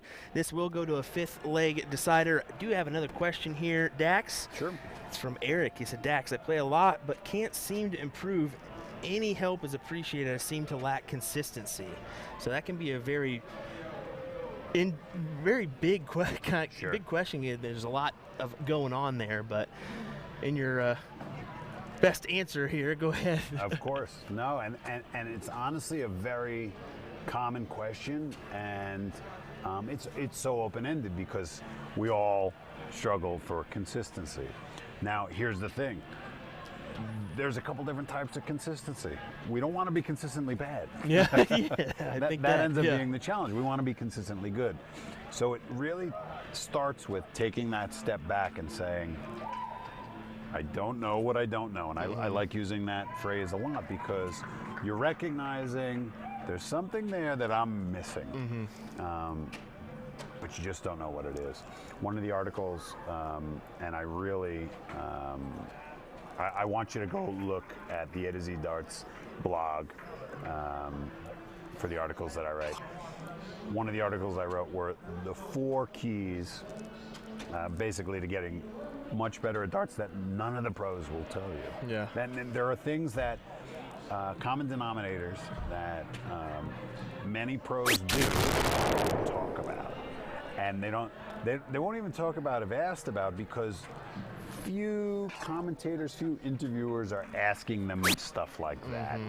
You know, so often is the case when a post-match interview, sometimes they're very congratulatory. Oh, you threw 108 average. What were you thinking when you were up and you had the match start? You know, those are the things that everyone wants to hear, but those aren't things that help anybody. Yeah. Most players will never know how to throw 108 average against another pro. Watching live darts really enables you to see what players are doing. What I do when I watch darts is I don't watch as a fan, I watch as a student. I really want to learn to say, what are those guys doing? They all look a little different, but they're all actually doing some things very similarly. This article I write talks a lot about finding that consistency, and it starts with balance and form. Yeah. That was a beautiful hit right there. Yeah, couple big hat tricks there. And, you know, for me, when you talk about consistency, I think immediately of grouping. That's probably an issue that you're struggling with. Something for me when I was, you know, starting off, I really took advantage of the, you know, this is kind of controversial, the rings. You know, really taking advantage of maybe even if you don't have a set of practice rings, popping the little tab off of a soda pop deal ring and, Sure, you know, thumbtacking it. Use that to your advantage, try to get inside the ring. You kind of really start to see your game. You know, if you put in meaningful practice with that, you can kind of see the consistency and grouping get better. the challenge, you know, and that's why that open-ended thought of consistency. Yeah. Certainly without seeing players specifically, it's, you know, there are, even if I say, well, I hit a 26. Simply saying I hit a 26 doesn't paint enough of a picture for someone assessing like me. Mm-hmm. Was that 26 really wide and sprayed, or was it really tight and you just missed? Yeah. There's a lot that goes into building consistency, and per player it's very individual. Please, by all means, start with my articles. They are there for everyone on the A to Z Darts blog. They really are a great blueprint to put people on a basic path. And certainly for more, by all means, reach out to me. I'm happy to answer quick questions on Facebook. And if you really think you want private work, I'm happy to engage that as well. Awesome. Awesome, yeah. So there you go. We'll kind of stay on this game as this is a fifth leg decider to see who's going to go play 3 J's and a Fred in the finals of this level 1 team 501 event. So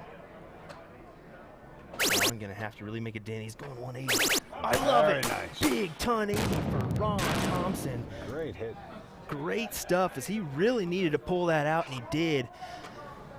High hatters with the advantage of 120, 187 compared to 268, 254 for 3 J's and a Ron.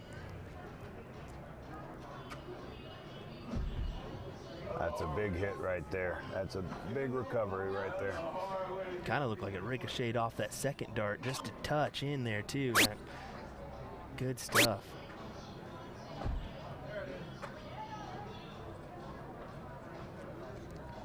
So 187 really going to whittle this down.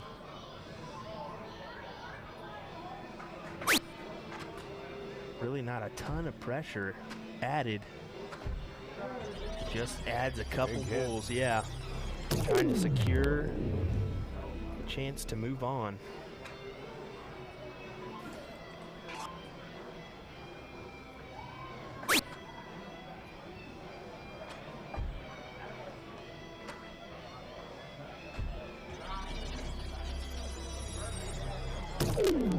Another low ton to break it down nicely. So 60 left. 10 for bull, maybe? Went right at it. Big bull, and he finishes with a double. It's going to be the High Hatters moving on to the finals of this level 1 team 501 event. What a great close. That was a great match between those two. Fun stuff. If you didn't like that one, you don't like darts. Folks, thanks for joining us here at NDA Team Dart, the 35th anniversary, going on at the Westgate Casino and Resort right here in Las Vegas, Nevada. Well, Dax, thanks for joining me for a little bit. We'll probably come back for this King of the Hill match. I'm sure it'll be a couple minutes. They'll get ready. But if you're out and about, I know you got to get ready for your clinic, but maybe we'll have you back again here soon. Truly my pleasure. I'm going to walk the floor a little bit, say hi to some of the players on the floor, and observe a little bit.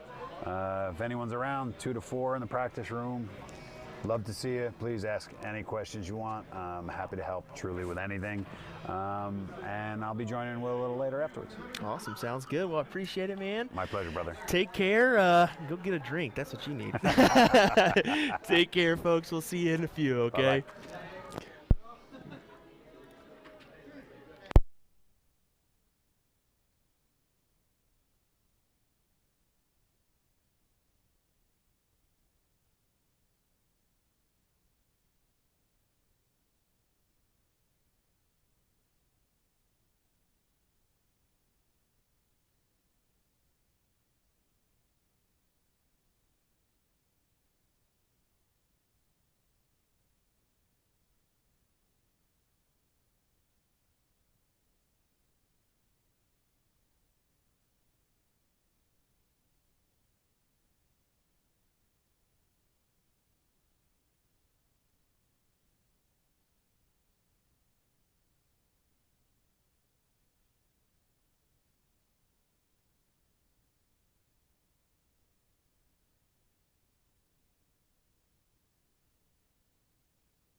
Alrighty, folks, looks like we're ready for action here in this level 1 Team 501 final. We're going to be using those 2 boards right there, the Phoenix and the Arachnid. If Hi-Hat pulls off the first best of 5, it will be a double dip situation. And we will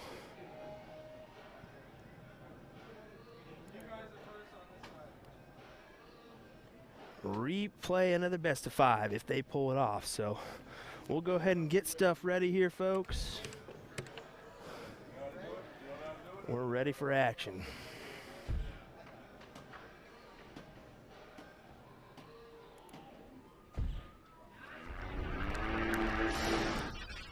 Big darts there from Fred.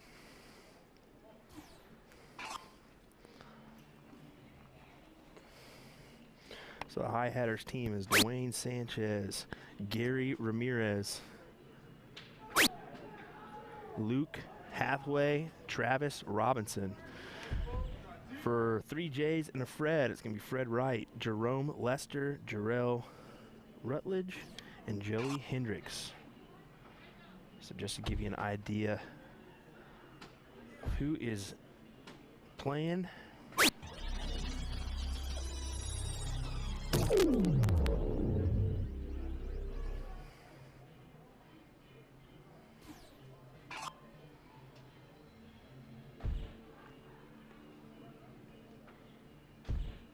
Looking for the hat. Big start there for Luke. He pulls off the hat trick.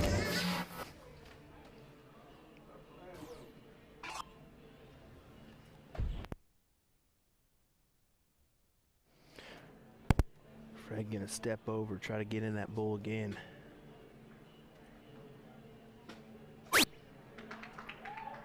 Never fail, I'll be a jinx any day. Unfortunate ricochet for Fred.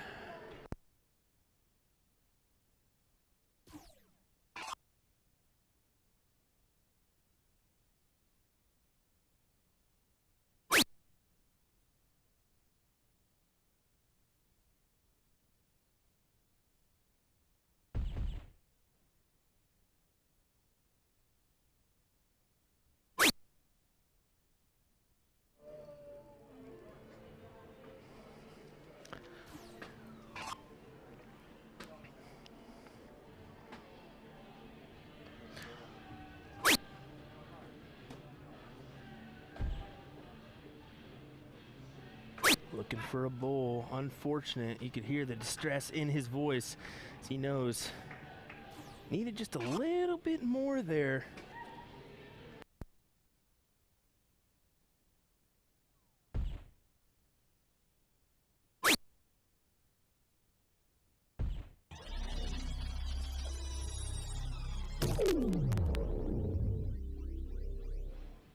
Sitting on 233, Fred walks up, just taking a second, waiting for that board to step over. Big bull start. Sorry, he was in the 280s mark before that switched over, so looking for a third. Just a low ton there, but still leaves him at 178.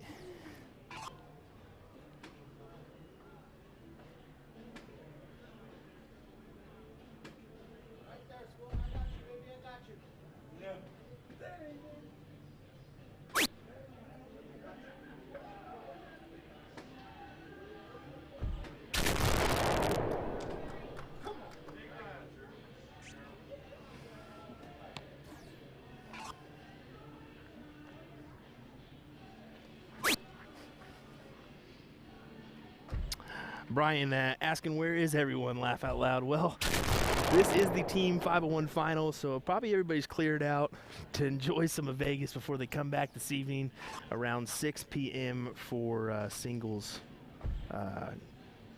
501, I believe. So we got that Pink Ladies event going on tonight.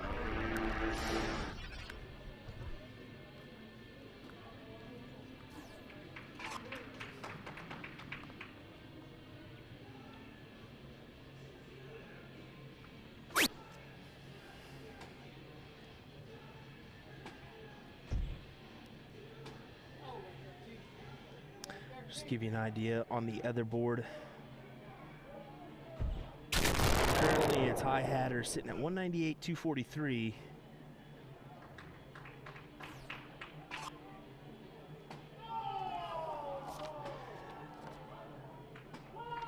And 3 J's and an F sitting at 74, 299. So that gives you an idea about what's going on the next board.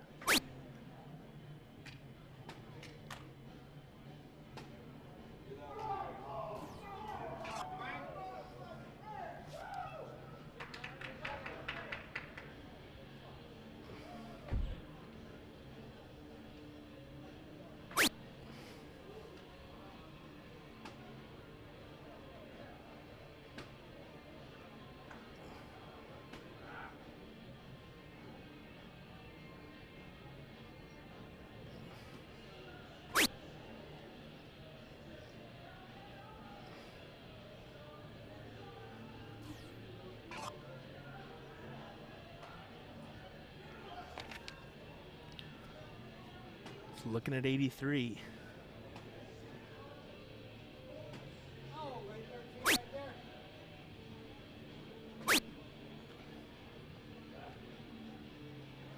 Big number 60 finds the trip 1.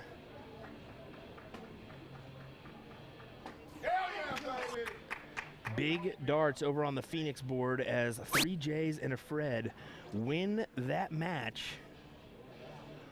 We're looking at 50 now. Big bull from Fred as 3 J's and a Fred wins the first 2, putting him just 1 leg away from a win.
So 3 J's and a Fred, just looking for 1 here to win this event.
ton there. 3 J's and a Fred.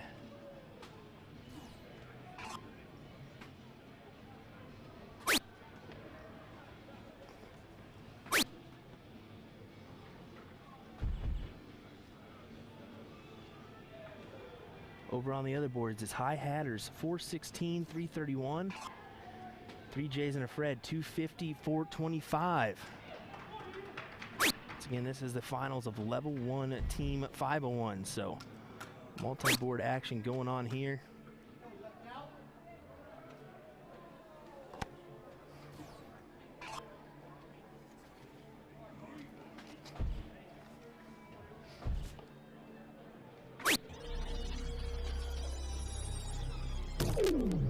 Big low ton here, 194 is what it leaves him. Over on the other board, big hat trick from Fred of 3 J's and an F. That puts them at 250, 276.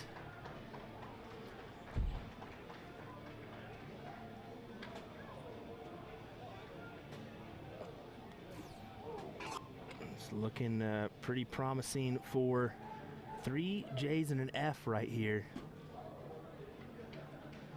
To possibly pull off the win.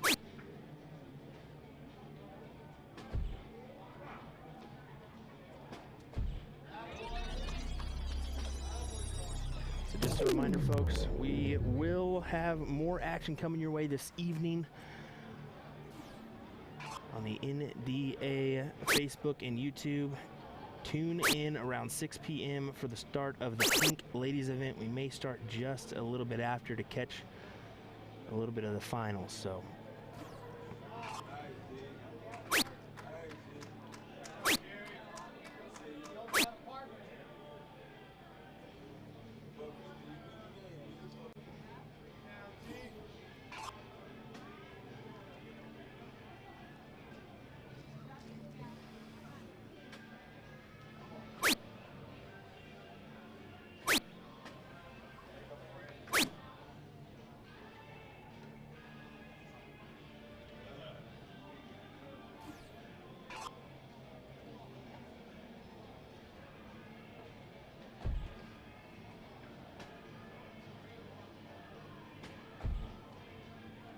big numbers. He's going to think about it here.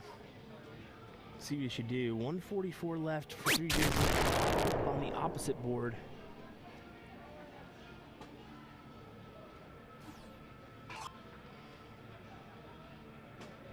Not going to have an opportunity this go around to win it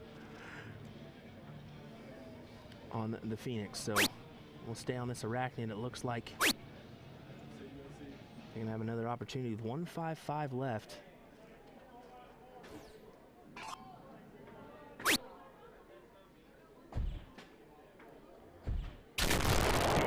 darts there, leaving himself 40.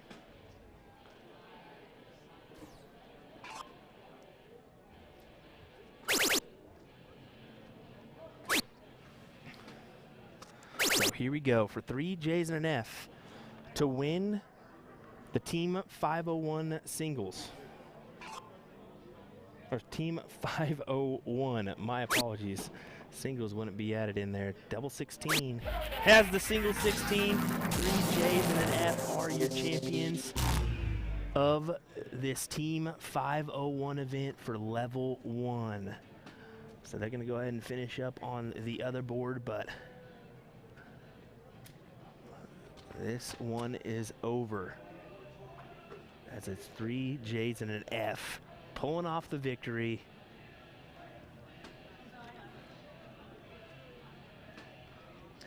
And they win the other board as well. So fantastic stuff from these teams. Great run by the High Hatters.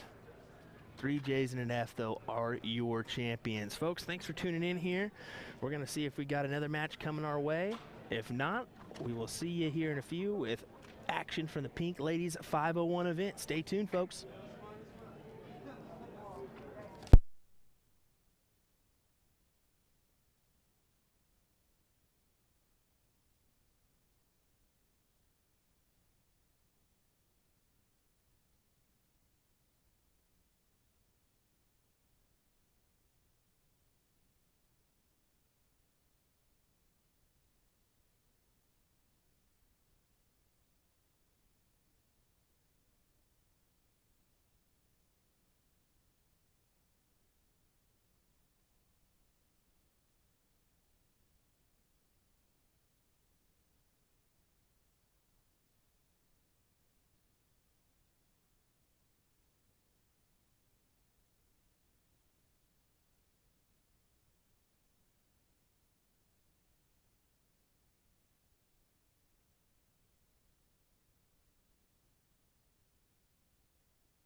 Hey folks, looks like we're going to have level 2 finals coming up. We went ahead and pulled that match for you, so stay tuned. We're going to have that action coming up for you in just a moment from level 2 Team 501 finals.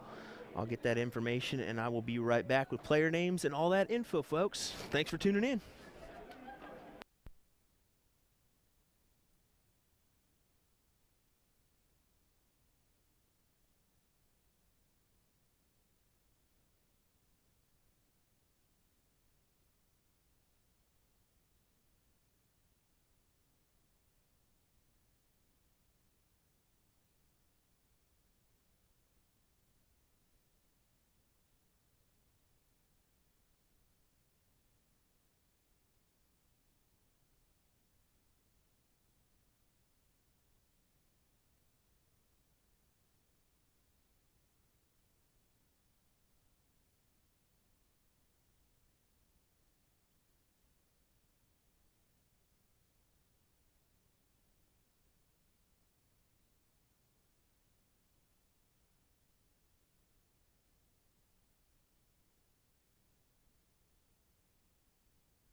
Alrighty, here are the teams. We got Money Shot, Adam Stranton, Johnny Barrer, Mike Sexton, and Troy Cleaver taking on Schaefer 01. That's Jason Bourne, Sean Wages, Caleb Ferris, and Paul Rustix. So that is your teams for this level 2 501 team event. So stay tuned. We'll get this going here momentarily. They're going to just take their last few warm-ups, flip, and we will get into it, folks.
Alrighty, here we go, folks. Level 2 Team 501 finals. Money Shot versus Schaefer 01.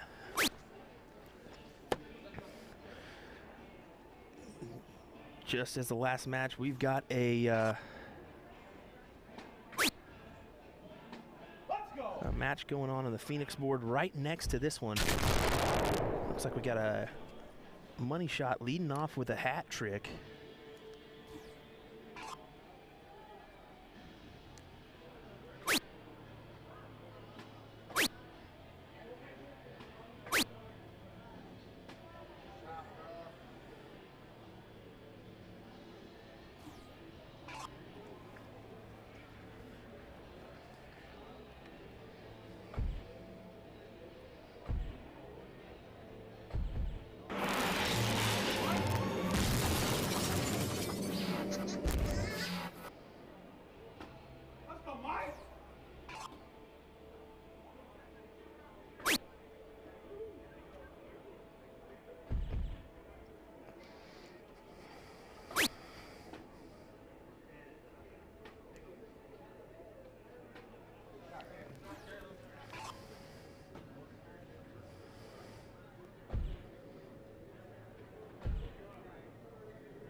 Big darts, another hat trick for money shot over on the Phoenix board. So back-to-back hats. He sets himself up for a perfect.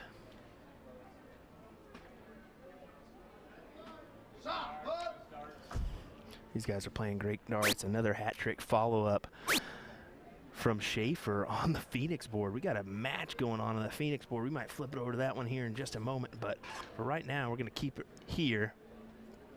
I'll keep you guys going with what is happening on that board.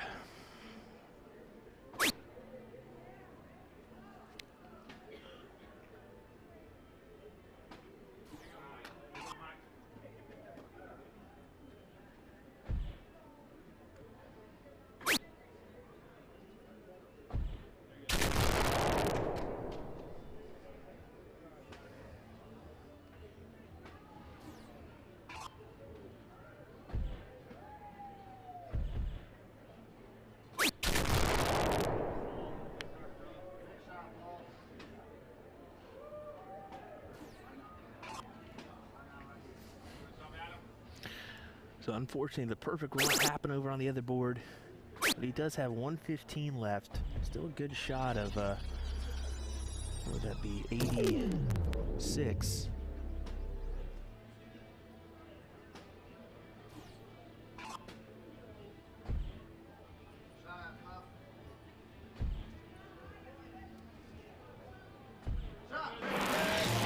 Big dart there for Schaefer. Big hat trick. But is it too little, too late? With money shot sitting on 133.63.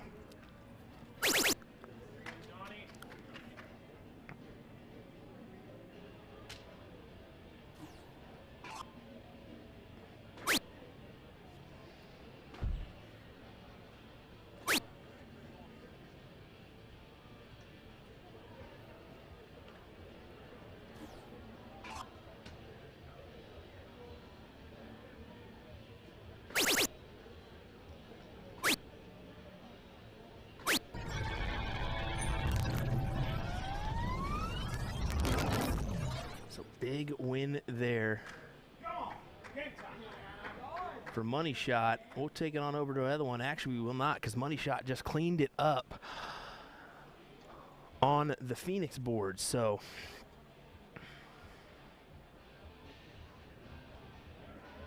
these guys are going to go ahead and reset. Get ready here as this Money Shot leading 2-0. Once again, Schaefer will have to double dip. The team of Schaefer is Jason Bourne, Sean Wages, Caleb Ferris, and Paul Rustics. For Money Shot, it's Adam Stratton, Johnny Borer, Mike Sexton, and Troy Cleaver.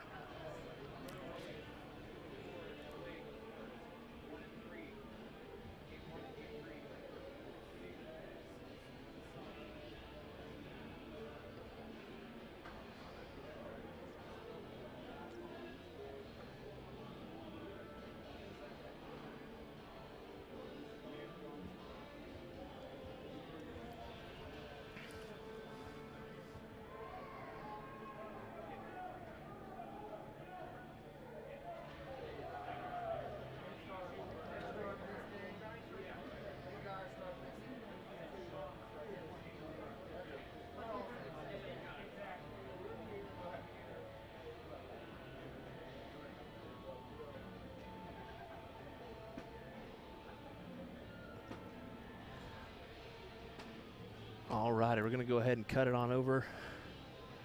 Here we go.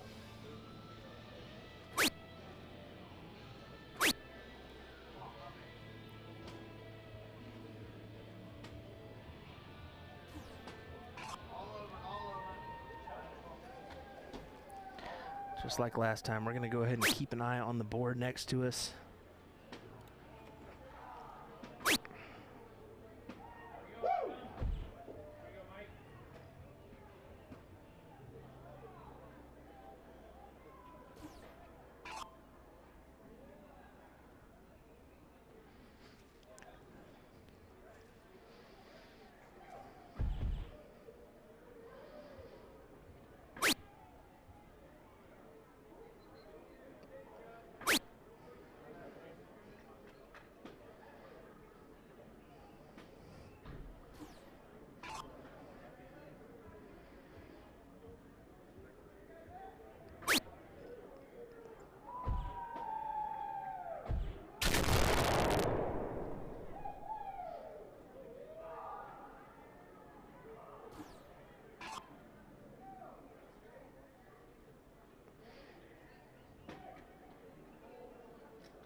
Big darts here. Oh, just on the outside for Bull. You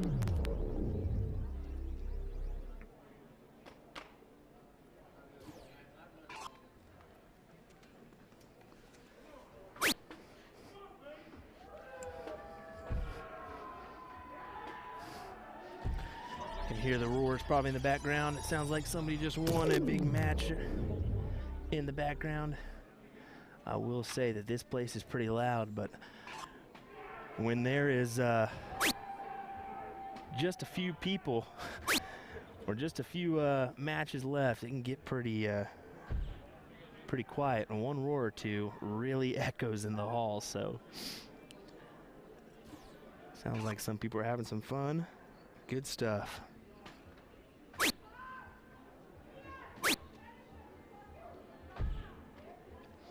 On the other board, it looks like Money Shot has a slight lead, 372-244.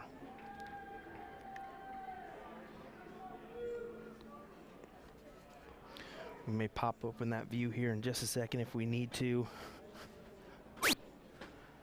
We have a winning dart in the mix.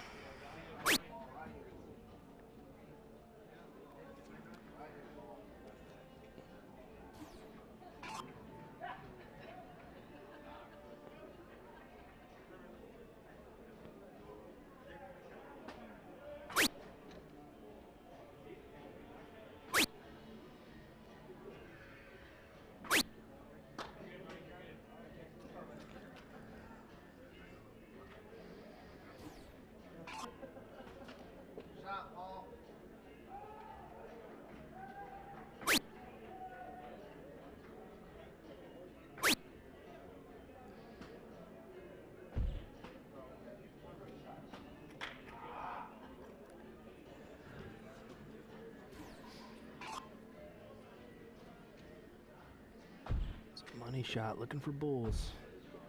There's two good ones. Looking for a third. Oh, just on the outside. It will help the cause, though. Puts him down to 205. There's his teammate at 275.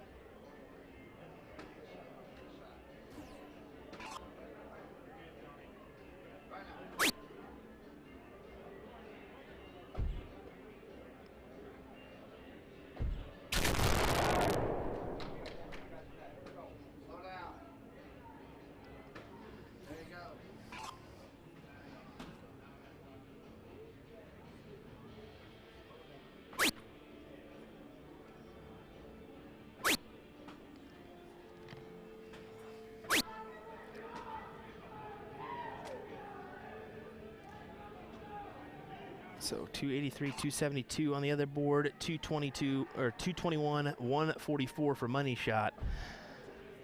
Money Shot's got the advantage on this one as well, so.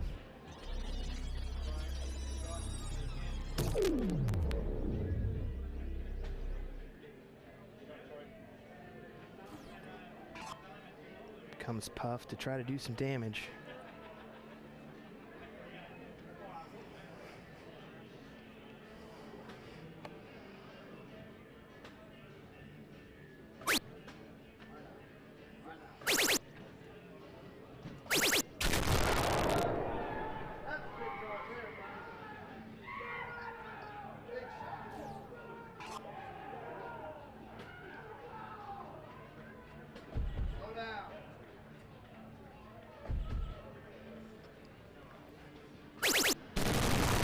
Trip 19 leaves 12. Big high ton there for Money Shot.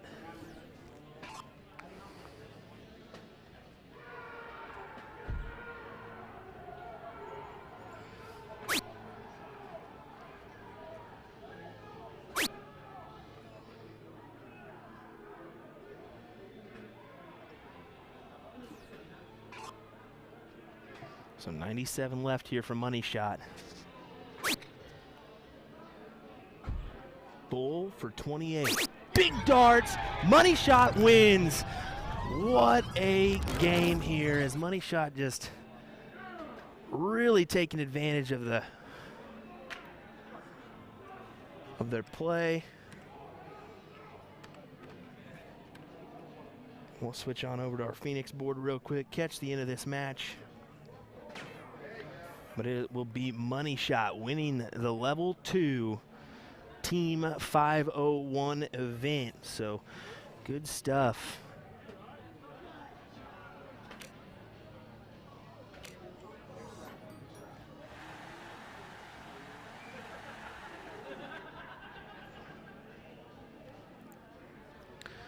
There we go. So Money Shot will be your champions of level 2. Awesome stuff. We will be covering the Pink Ladies and events going on this evening, folks. We will be back live around 6 p.m. local time for that. So stay tuned. And we'll have that action for you this evening. So we're going to go ahead and shut our stream down here in a little bit. And we will be back to action tonight at 6 p.m. local, folks. Thanks for tuning in. We appreciate it. From William Stewart at USA Darts, take care, folks. We'll see you later.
Folks, it looks like our hall's almost fairly clear, other than a couple finals matches going on in some other sections. So we're going to go ahead and shut this down. We'll be back later on with coverage of the Pink Ladies 501 event. Thank you, folks, for tuning in. We appreciate it. From all of us here at the NDA and at USA Darts Productions, William Stewart here. Take care, folks. We'll see you later on.